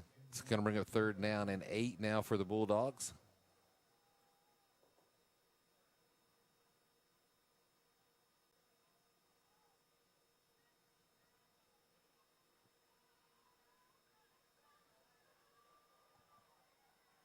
Lee from the shotgun. He's going to look to pass. That's going to be completed. And again, it was Josiah Jones on the catch, who has been absolutely fantastic for the Bulldogs tonight.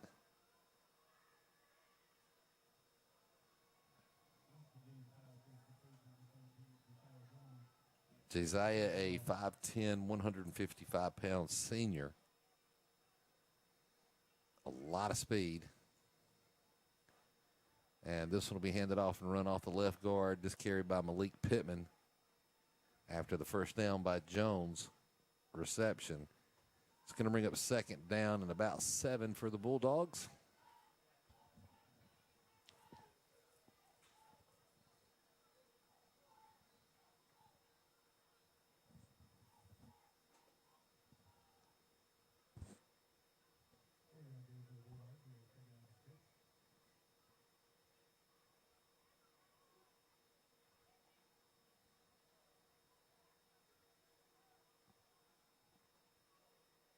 Lee with the handoff. I believe that was Porter again on the carry. He'll be hit at, excuse me, that was Malik Pittman with the carry. He'll be hit at the line of scrimmage. Looks like no gain. It's going to bring up third down. And it's great to see that James Rocket Rogers has checked back into the game after the injury a few plays ago.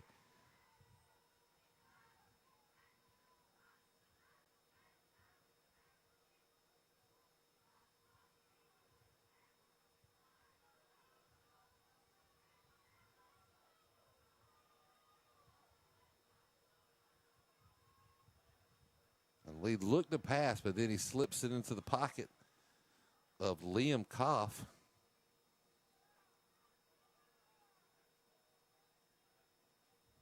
Be no gain on the play. That's going to bring up 4th down and 7 now for Nash Central.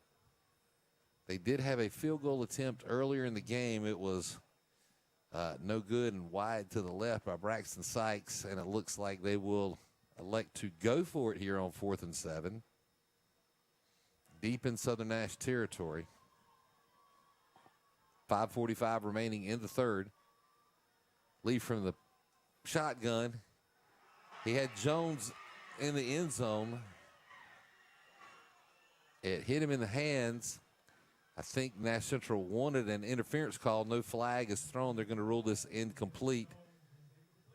And that will turn the ball over on downs for Nash Central. Southern Nash to take over 1st and 10 from their own 15-yard line.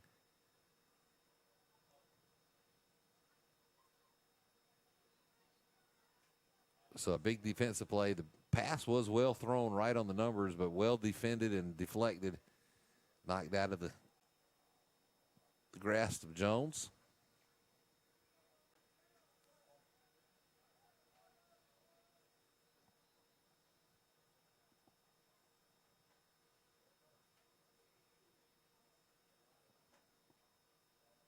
I have not seen a timeout signaled. That was an injury timeout, number 5 for Southern Nash. And that's Danny Dunston.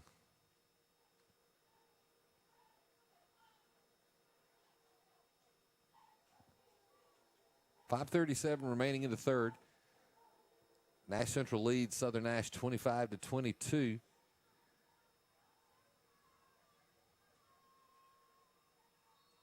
First and 10, Southern Nash from their own 15-yard line. This will be handed off to Luke Faulkner up the middle. He's going to pick up a few.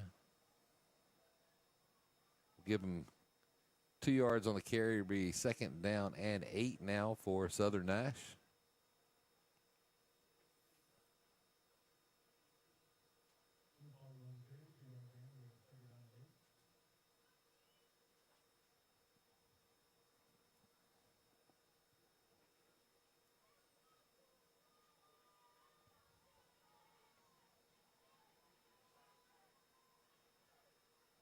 And it looks like Mitchell will be in at quarterback now.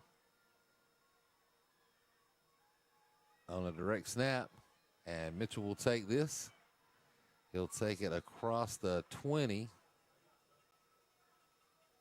for another short gain of about 3. He's going to bring up 3rd down and 5. And that direct snap to Mitchell was the play that put Southern Nash on top last Friday night against Southern Alamance and won the game in the final moments. Obviously, Nash Central studying their film. So a big 3rd and a short 5 here. It could be a long 4. Mitchell with another direct snap. He's hit hard at the line of scrimmage. No gain on the play. It's going to bring up 4th down now for the Firebirds.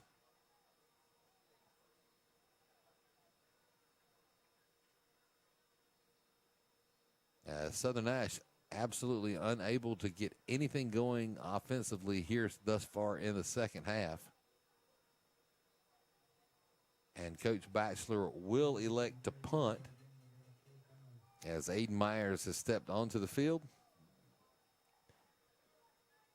Nate Wiggins back deep for the return.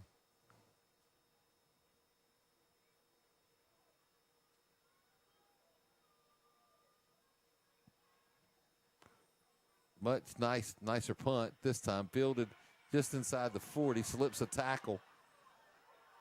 Face mask will be the call. That was very obvious. Wiggins returns it to the Southern Ash 45-yard line, and there'll be some yardage added on.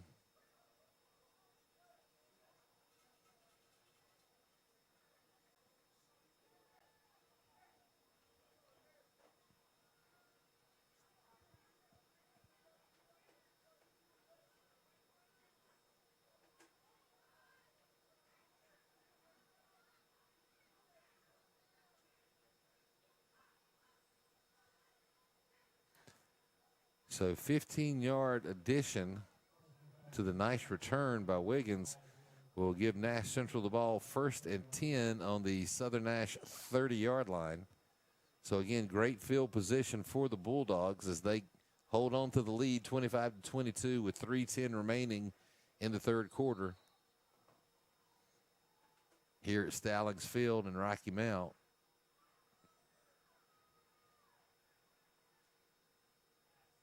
Lee's back to pass. He's got a man open, and he will overthrow Oliver Blome.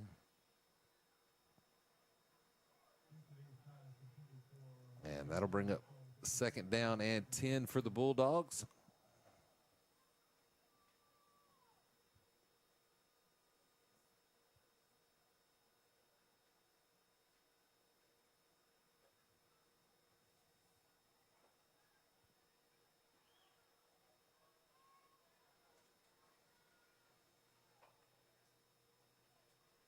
And this is handed off to Pittman. He's hit hard in the backfield by Luke Faulkner and Riley Horn, thrown for a loss on the play. About 3 yards, going to bring up 3rd and 13 now for the Bulldogs.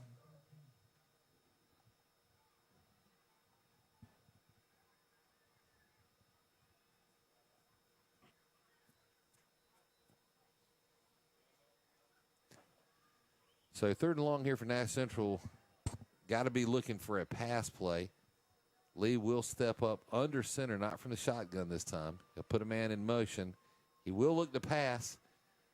Nobody's there, and that's intercepted.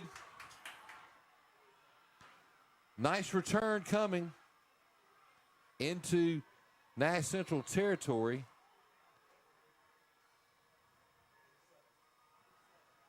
And that was Christian Tyler on the interception. 32-yard interception return. So a huge defensive play for Southern Ash, who have, there again, not been able to really get anything going offensively here in the second half. And an opportunity created now for the Firebirds as it's 1st and 10 Southern Nash from the Nash Central 43-yard line.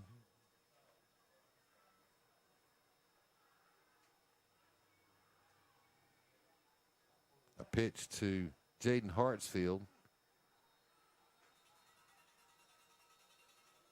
Looks like he may have gotten back to the line of scrimmage with forward momentum. Then they will blow the play dead. Should bring up 2nd down and 10.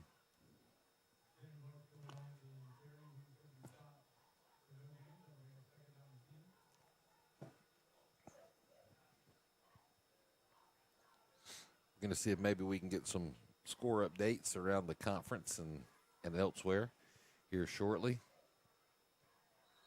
And movement on the offensive line on the right side. That will back up the Firebirds 5 yards. Going to be 2nd down and 15 now for Southern Nash. 1:28 remaining in the third. Southern Nash trails by 3.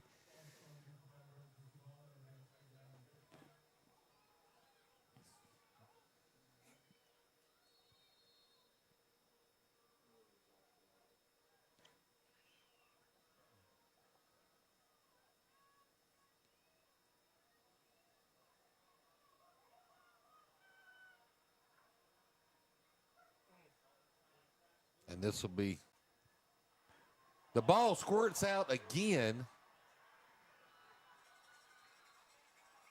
It was Faulkner on the carry. The ball came loose. Nash Central will recover, and yet another turnover. And it'll be Bulldog football, 1st and 10.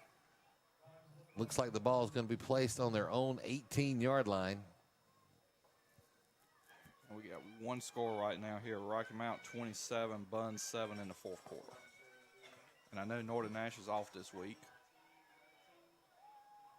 Next week, Southern Nash will travel to Roanoke Rapids for the second conference game of the season for both. 104 remaining in the 3rd.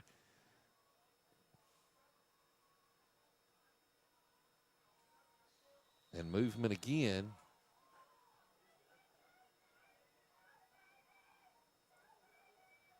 There was movement on the offensive side, but this has been called encroachment several times tonight as well. We're waiting to see here.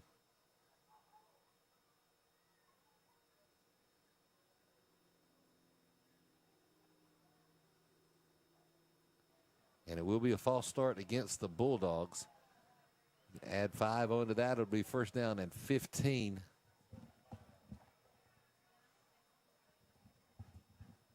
Ball will be placed. Looks like it's on the 13-yard line.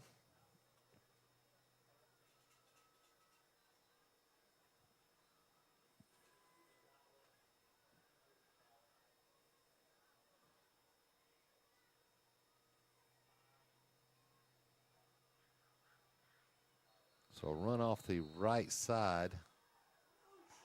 A flag comes in late. It's like that was David Porter on the carry.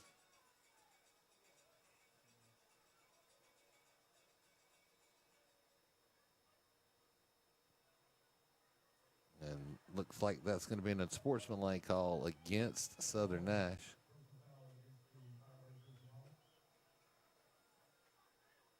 Or personal foul, not unsportsmanlike. That will be a 15-yard penalty and an automatic 1st down for the Bulldogs. With 50 seconds remaining in the 3rd. Fresh set of downs for Nash Central. It's 1st and 10 from their own 30-yard line.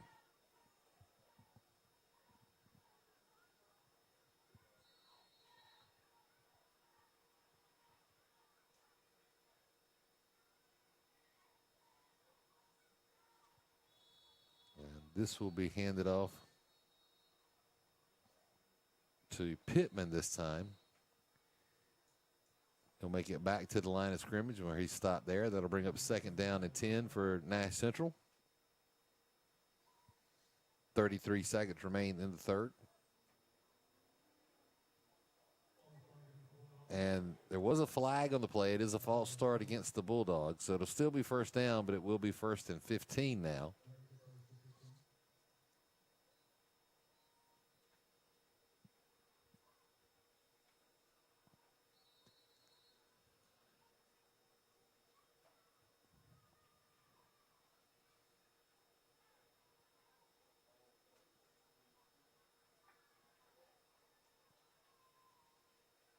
Rogers did return to the game, but he has since been on the sidelines after a couple of plays.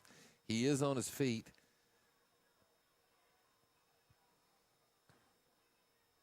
Lee will hand this off. And the ball comes loose. They're going to say he was down. I believe that was Colton Harrelson on the carry.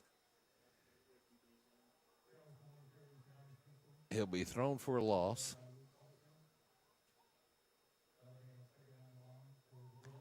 And there is a Nash Central player down, and I believe that is quarterback Winston Lee that is down for Nash Central. As the 3rd quarter does expire here at Wesleyan College in the Vernon T. Bradley Stadium, Nash Central leads Southern Nash 25-22, and we'll take a break here as they attend to William Lee on the field, and we get ready to start the 4th quarter here in Big East Conference play live on the Tar River Sports Network.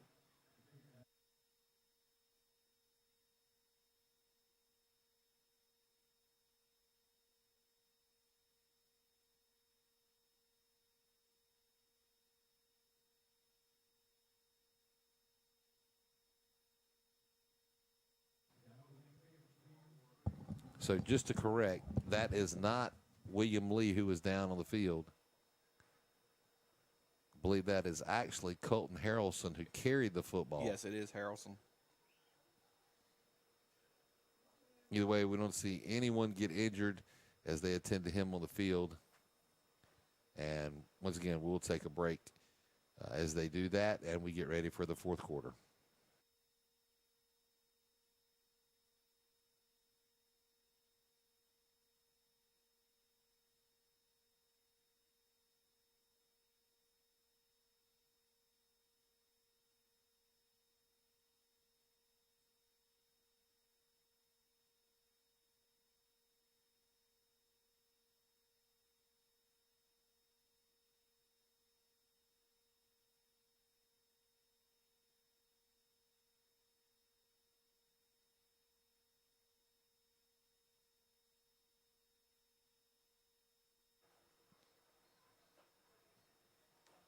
And we are back here on the Tar River Sports Network, ready to get the fourth quarter underway. Tonight's game brought to you by Baker Professional Construction.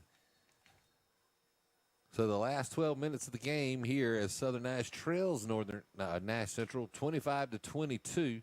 Nash Central with the football.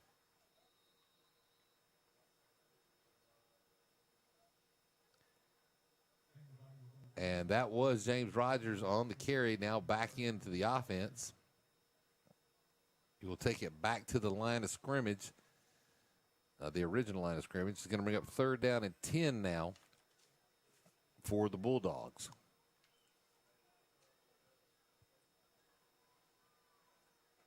Lee will line up in the shotgun. He's got 3 receivers to his left and 1 to the right. That's Jones. And Jones unable to hold on to the football. Nice pass. And just unable to bring it in, and that's going to bring up 4th down. And now William Lee is down, but he's on the sidelines, and this looks like cramps instead of any type of a severe injury. So that's good. I mean, bad he's got cramps, but good that it's something they can attend to pretty easily. And so they will send Sykes in for the punt.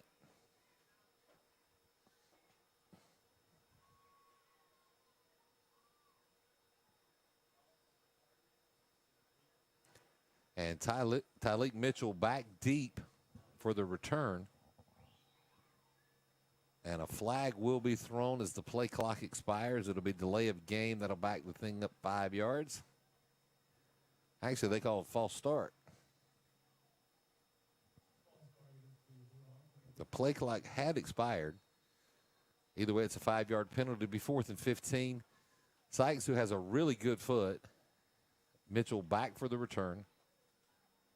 Southern Nice has had a block earlier. He'll get this one away, and Mitchell will let it roll. Untouched, and it will finally be down by Nash Central, and Southern Nash will take over 1st and 10 from their own.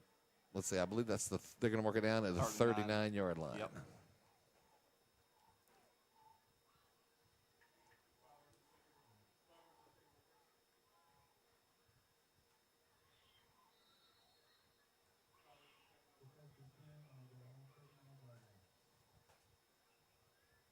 So, again, Southern Nash really unable to get anything going here so far in the second half.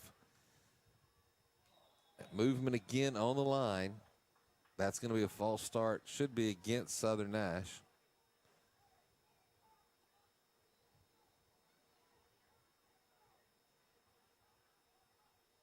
So just another mistake. It'll be 1st and 15 now. Southern Nash at their own 34, 11-11 left in the game. And the Bulldogs still lead 25-22.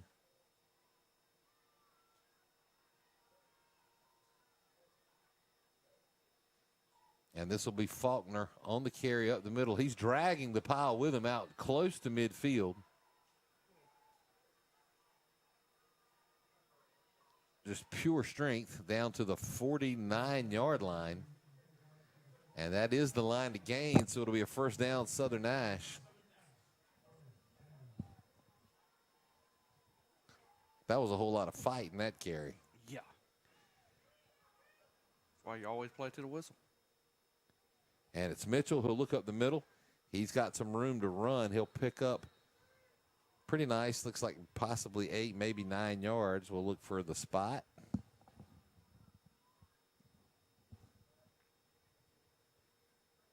It's like 8 yards. It'll bring up second down and about 2 now for Southern Nash.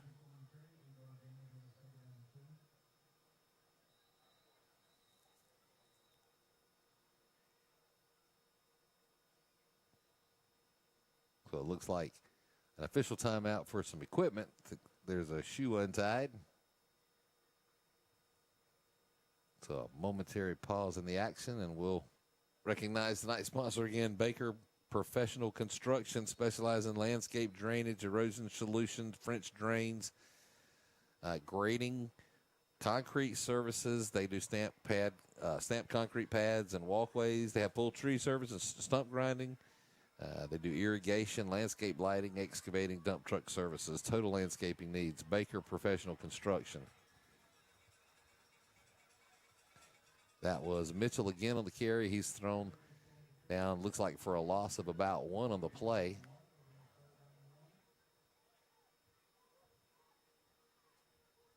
Actually, they're going to give him a yard on the play, forward momentum.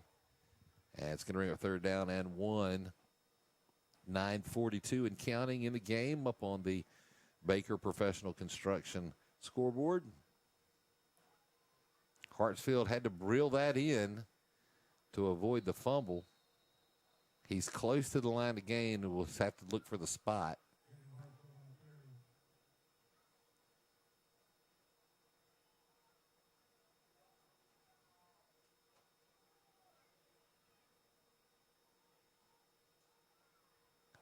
And it looks as though the officials may call for a measurement. There's an official timeout. And that will be the case with 9:13 remaining.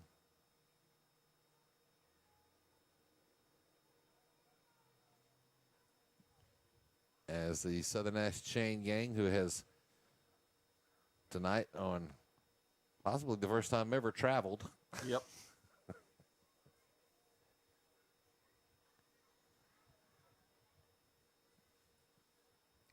And it looks like Southern will be short.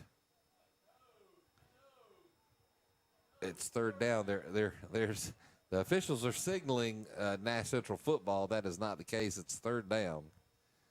So it should be 4th and about 6 inches now for the Firebirds. The signal has been changed.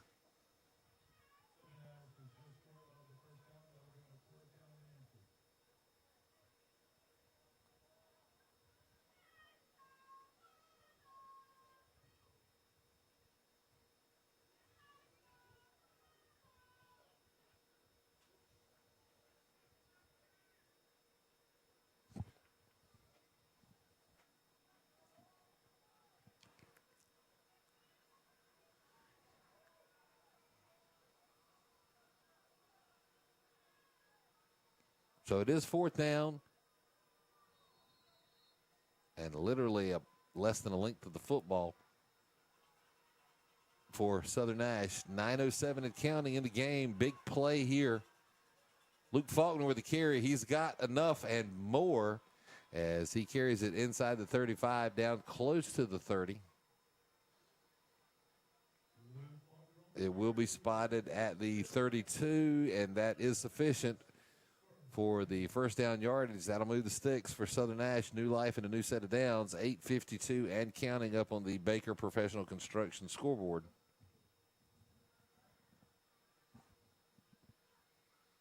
Mitchell with a quick pitch. He'll look around the right end. The Nash Central defender slips. Looks like there was a penalty flag thrown. Did you see contact on Mitchell after he went out of bounds? Yes, it was. It was because I was looking right at it. It was late hit. It's going to be a late hit against Nash Central. I know 2 Nash Central players collided. And Oliver Blom's a little slow to get up, but does get up. No injury there.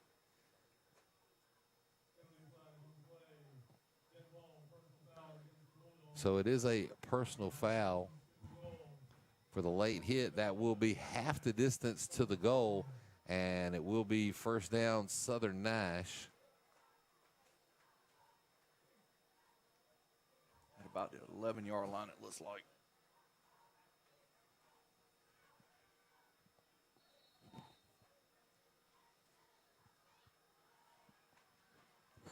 So we'll see how costly that mistake was by the Bulldogs. I believe that was Faulkner on the carry.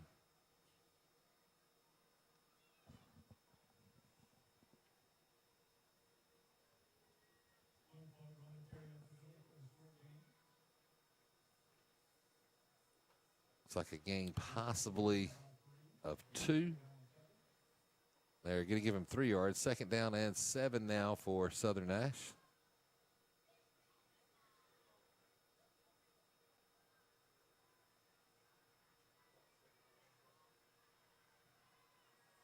Quick pitch to Hartsfield, and Hartsfield will step into the end zone off the left tackle, and Southern Nash has scored with 7:51 remaining in the game and retaking the lead. It's Firebirds 28, Nash Central 25 with the extra point attempt upcoming.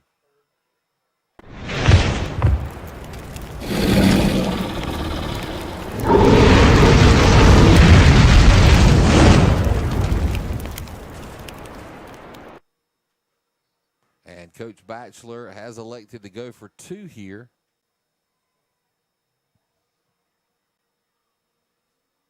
And Faulkner will be stopped, looks like short of the goal line. And so the signal will be no good on the 2-point conversion.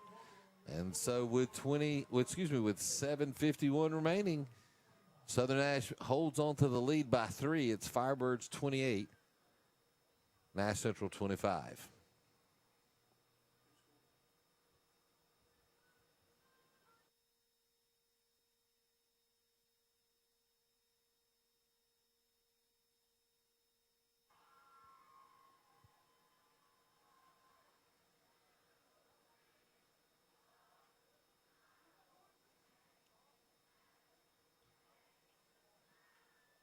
So as we get ready for the kickoff here, once again, I'd like to remind everybody about the upcoming Spring Hope National Pumpkin Festival.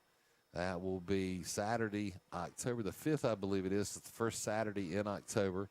It is a one-day event this year. It will not be Friday night as customary. The dance will actually follow the parade and begin at 5 o'clock on Saturday afternoon.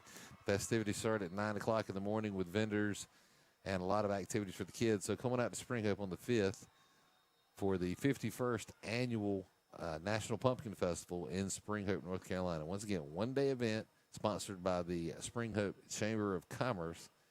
And we want to thank those folks at the Chamber of Commerce for all their efforts in putting the event together.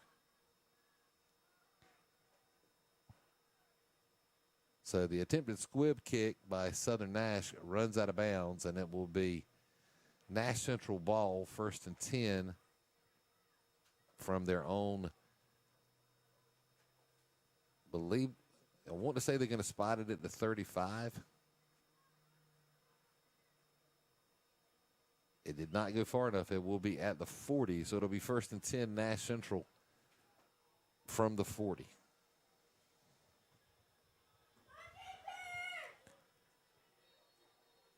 Once again, 7:51 remaining in the game. Southern Nash has just retaken the lead over the Bulldogs. And Rogers will be stopped at the line of scrimmage. No gain on the play. He's going to bring up 2nd down at 10. There are some players down on the field, 1 Firebird and 1 Bulldog.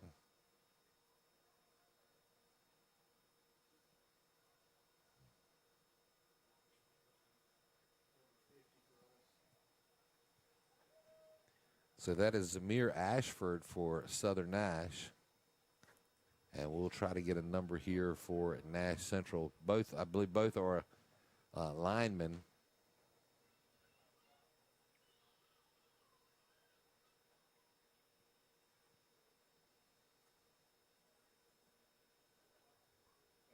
And we will take a brief pause while they attend to both of those players.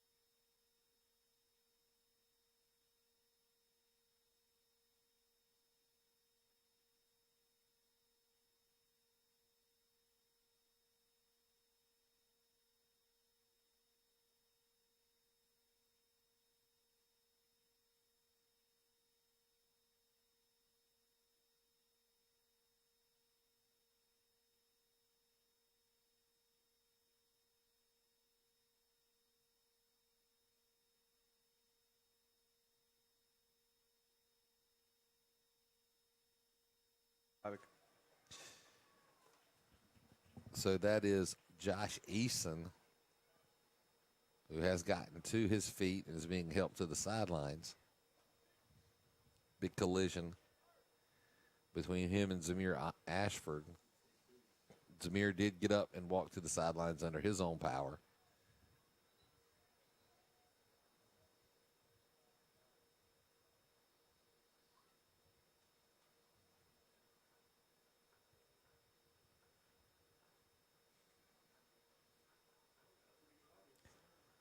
So it'll be Nash Central's football, second down and 9. 7:40 remaining in the game. Nash Central trails Southern 25-28.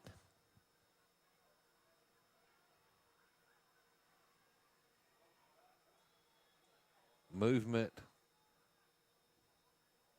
We'll wait to see. I don't want to make a preliminary assessment. We'll wait and see what the officials say here.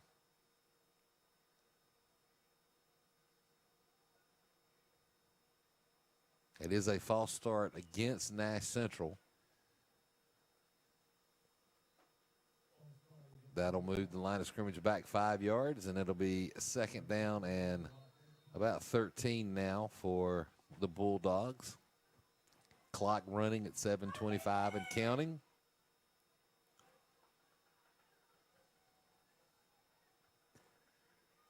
Lee changing some things around. Goes under center. And he's going to look to pass. And he's throwing it deep down the field, and it's overthrown, nearly intercepted by Tyleek Mitchell. Intended receiver was Josiah Jones.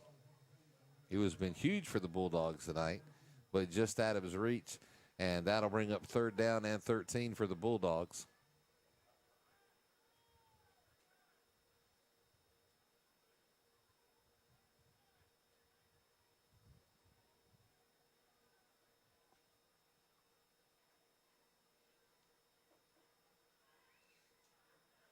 I have to say, I feel like play on both sides of the ball has been very sloppy tonight. I don't know how much the artificial turf has had to do with that.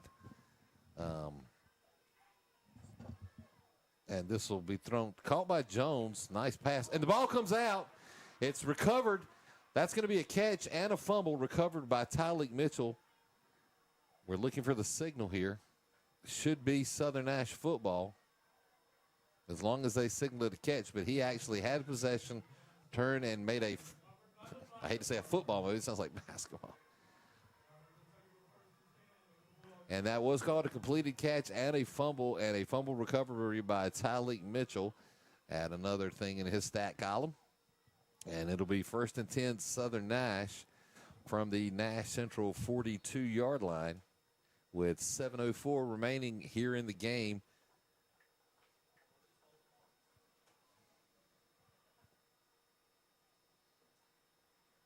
Pitch to Mitchell had to be gathered in. He's slipping tackles, but can't seem to get back much beyond the line of scrimmage. He might have picked up a yard or two. They'll give him one. It's going to be second down and 9. Seems to me like the pitches are a little bit high and in the face. And it needs to be a little more precise.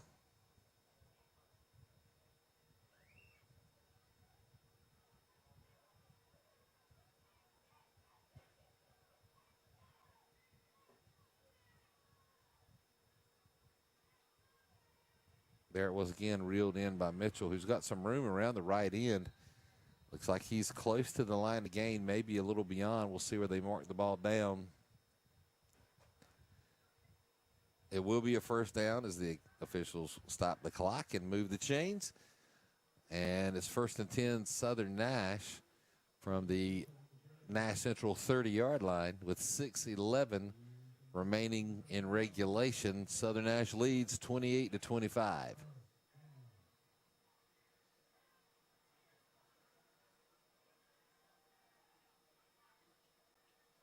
And a quick handoff this time to Luke Faulkner, who again battles forward. Flag comes in late.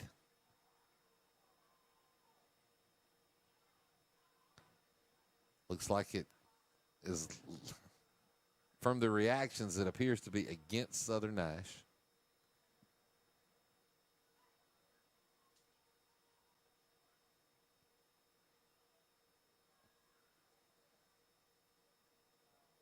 It is a personal foul against the Firebirds.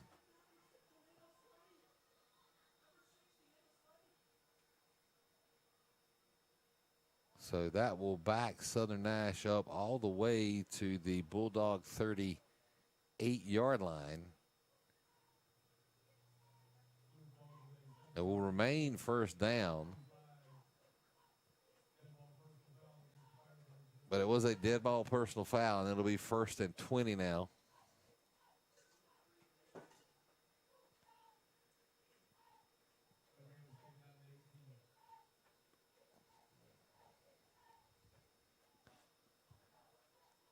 Excuse me, 1st and 18 from the spot of the foul.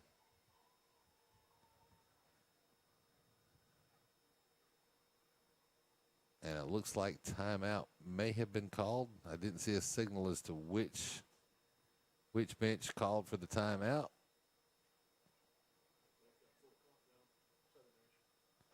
And that will be charged to Southern Nash for the timeout. They're first of the half, so they will have 2 remaining.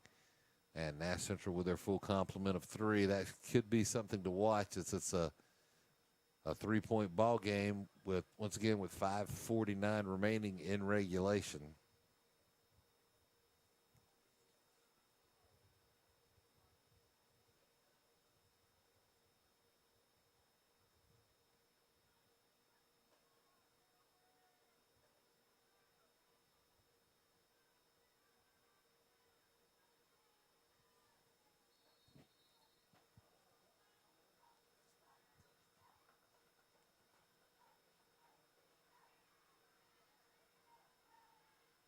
Battle with a quick pitch to Mitchell. He actually trips as he and Battle twisted feet, and he fell forward. It looks like there could be actually a little bit of a loss on the play. It's going to bring up 3rd down now for Southern Nash.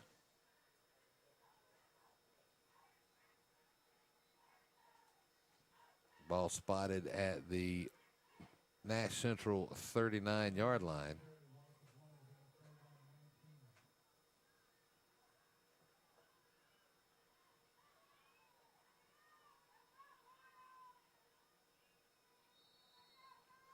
And looks like Coach Batchelor will use his 2nd timeout of the half with 5:02 remaining. And once again, tonight's game is sponsored by Baker Professional Construction, specializing in landscape, erosion, French drains, grading, landscape repair, rock, stone, and concrete work, including concrete pads and walkways, full tree service, stump grinding. Contact Baker Professional Construction for all of your total landscaping needs. And we're going to take a quick break. We are live here on the Tar River Sports Network. We'll be right back.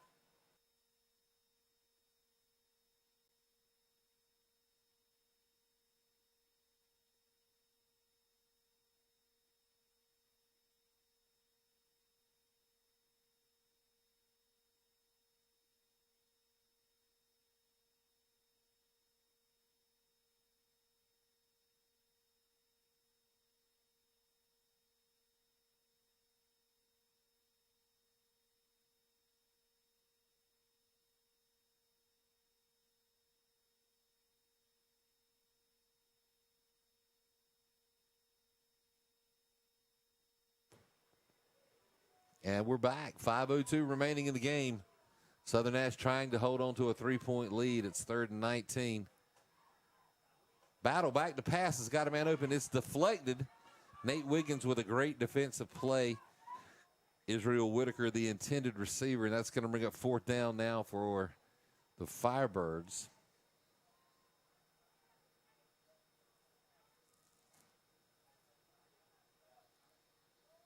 And it appears on 4th and long that Coach Batchelor will opt to go for it with a 3-point lead, 4:56 remaining in the game.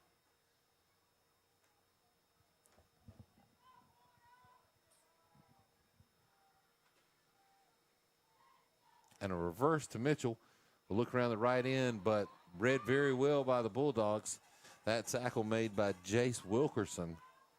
And that'll stop and the Firebirds, and they'll turn the ball over on downs. It'll be 1st and 10 Nash Central with 4:50 remaining, and the Bulldogs trailing by 3.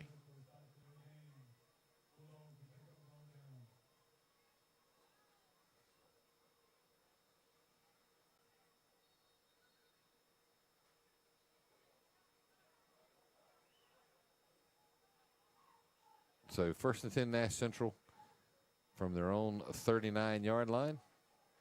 Lee under center. And he's going to hand this off. I believe that is Rogers on the carry. The ball did come out, but they're going to say he was down prior to the fumble. Gain of about a yard on the play is going to bring up 2nd down and 9.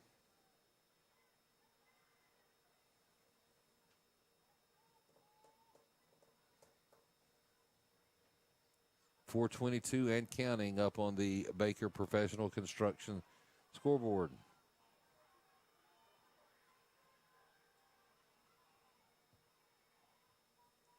And Lee will keep this one himself. Look for the pitch option. Holds on to it. He may have picked up about a yard. That's what they'll give him. It's going to bring up 3rd down and 8 now for the Bulldogs.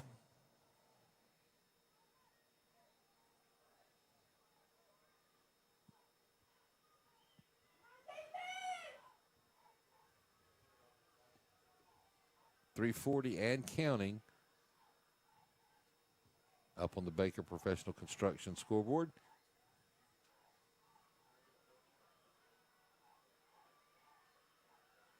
And Lee from the shotgun. He's going to look to pass. He gets it away. It's caught by Rogers. Close to the line to gain, but I believe it's going to be a little short. It's going to bring up 4th down now for the Bulldogs. 4th and about 1. We'll wait for the spot. And that is the case with 3:11 and counting in regulation. And Nash Central will elect to go for it here, so a big play upcoming.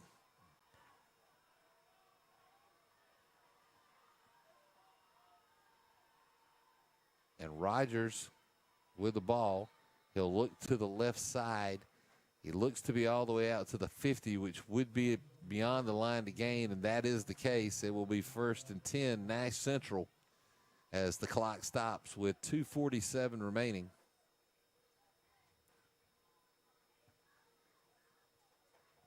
And we got an injured Southern Nash Firebird on the field.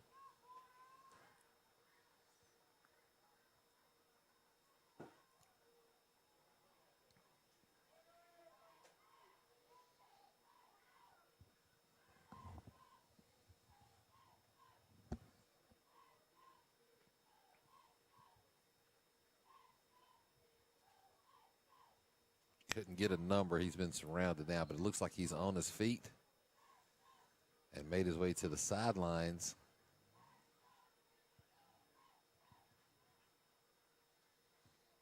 So a fresh set of downs for Winston Lee as they trail the Firebirds 28-25, 2:47 remaining in the game,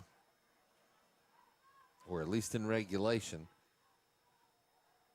Sykes does have the foot for a possibly game-tying field goal. They can get in range. I believe that is Talik Morris on the carry, who was able to power his way all the way down to the 46-yard line, a 4-yard gain. Looked like he was going to be stopped at about the line of scrimmage, but able to turn nothing into a little something. It's going to bring up 2nd down and 6, as I said, with 2:15 and counting up on the Baker Professional Construction scoreboard.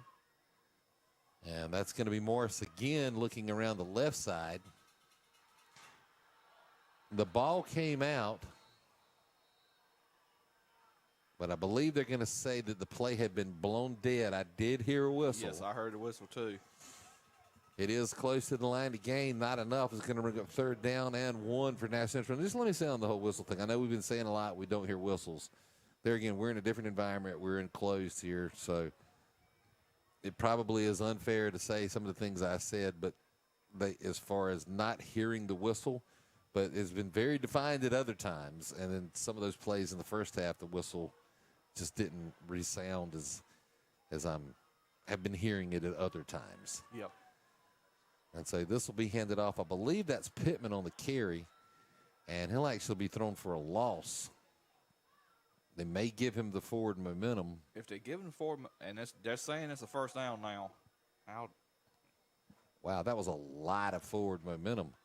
Yeah. I didn't think he made it to the 40. They're going to spot the ball at the 38-yard line. And it's 1st and 10, Nash Central with 1:07 and counting. And as a reminder, we got a flag.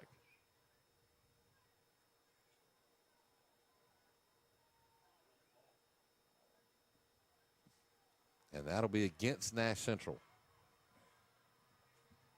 So false start called. It'll be 1st and 15. That stops the clock with 1:03.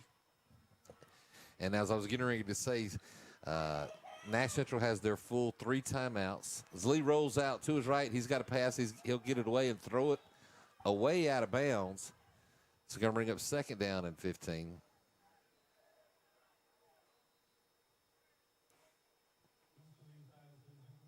But Nash Central does have their full 3 timeouts. Southern Nash with 2. Game clock now at 49 seconds.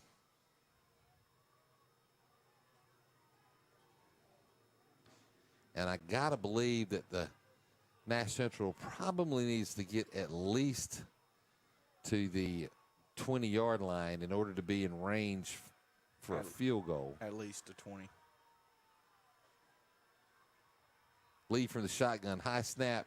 He gets the pass away, and a perfectly timed hit there by Faulkner, and the pass falls incomplete, and it is 3rd and 15 with 43 seconds.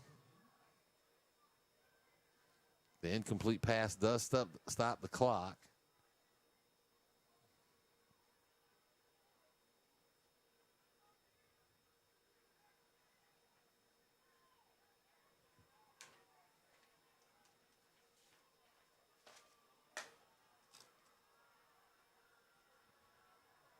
Lee stays in the shotgun. Got 1 receiver to the left, 3 to the right. There is movement. The whistle's blown.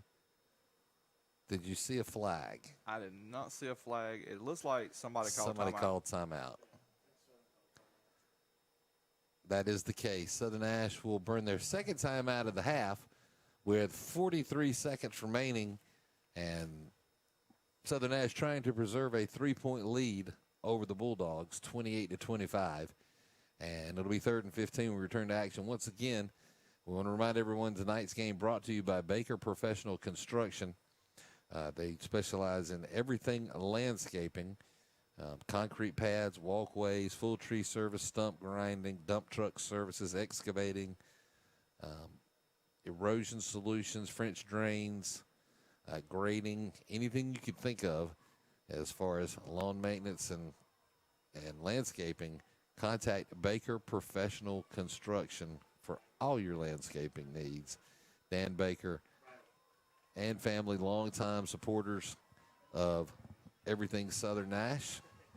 And, of course, 3 generations of Southern Nash alumni. With one still going strong at Wake Forest playing a little football. Now Nash Central calls timeout. Now Nash Central will burn their timeout as I'm sitting here just tuning Dan Baker's horn. So 43 seconds remaining. So that'll bring Nash Central down to 2 timeouts remaining. Southern Nash still has 1 in their pocket. Of course, if Southern Nash can hold Nash Central here on the next 2 plays, it'll be a victory formation with a knee. And like we mentioned earlier, Nash Central still pretty much out of field goal range. We've watched Sykes over here on the sideline warming up, but I got to believe they're going to have to get considerably closer for him to have a shot at it.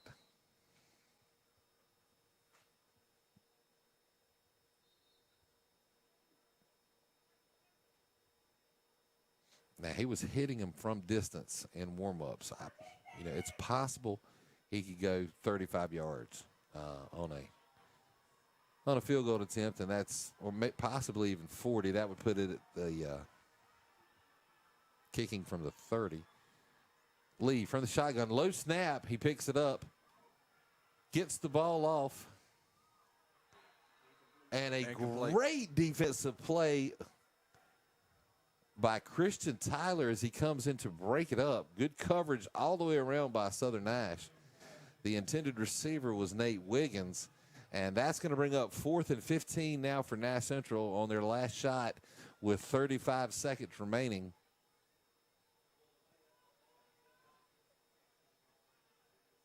And Nash Central has to convert here. And they will burn their second timeout of the half. So both teams now with 1 timeout remaining.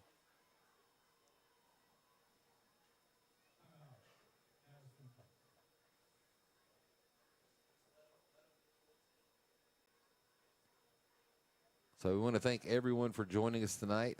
Hope you were able to, if you're watching this now live, you're on YouTube, and we're here on the Tar River Sports Network. Because of the change of venue, we were able to provide this, and glad to do so.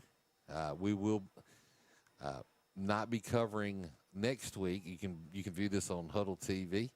The Roanoke Rapids game as Southern Nash travels to Roanoke Rapids. We will be back in 2 weeks as Southern Nash hosts Bunn, as well as the following week when Southern Nash hosts Rocky Mount for senior night.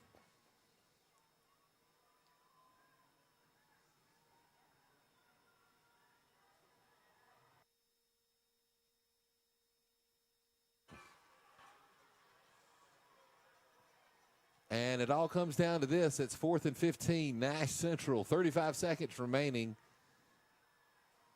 Lee, back to pass. He's got a man across midfield. The pass is caught, and the ball comes loose. Jones with the catch and fumble, second time tonight.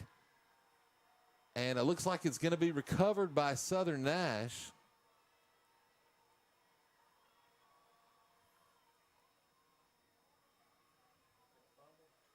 We're waiting to see the ruling. Now, if the catch was complete and they're going to rule him down, it's going to depend on the spot here because don't know if he did not have enough to get the first down.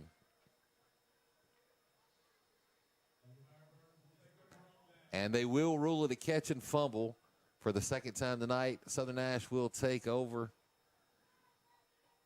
on the turnover with 27 seconds remaining. And the lead 28-25, and you should expect to see Isaiah Battle go into victory formation and take the knee and watch this clock expire.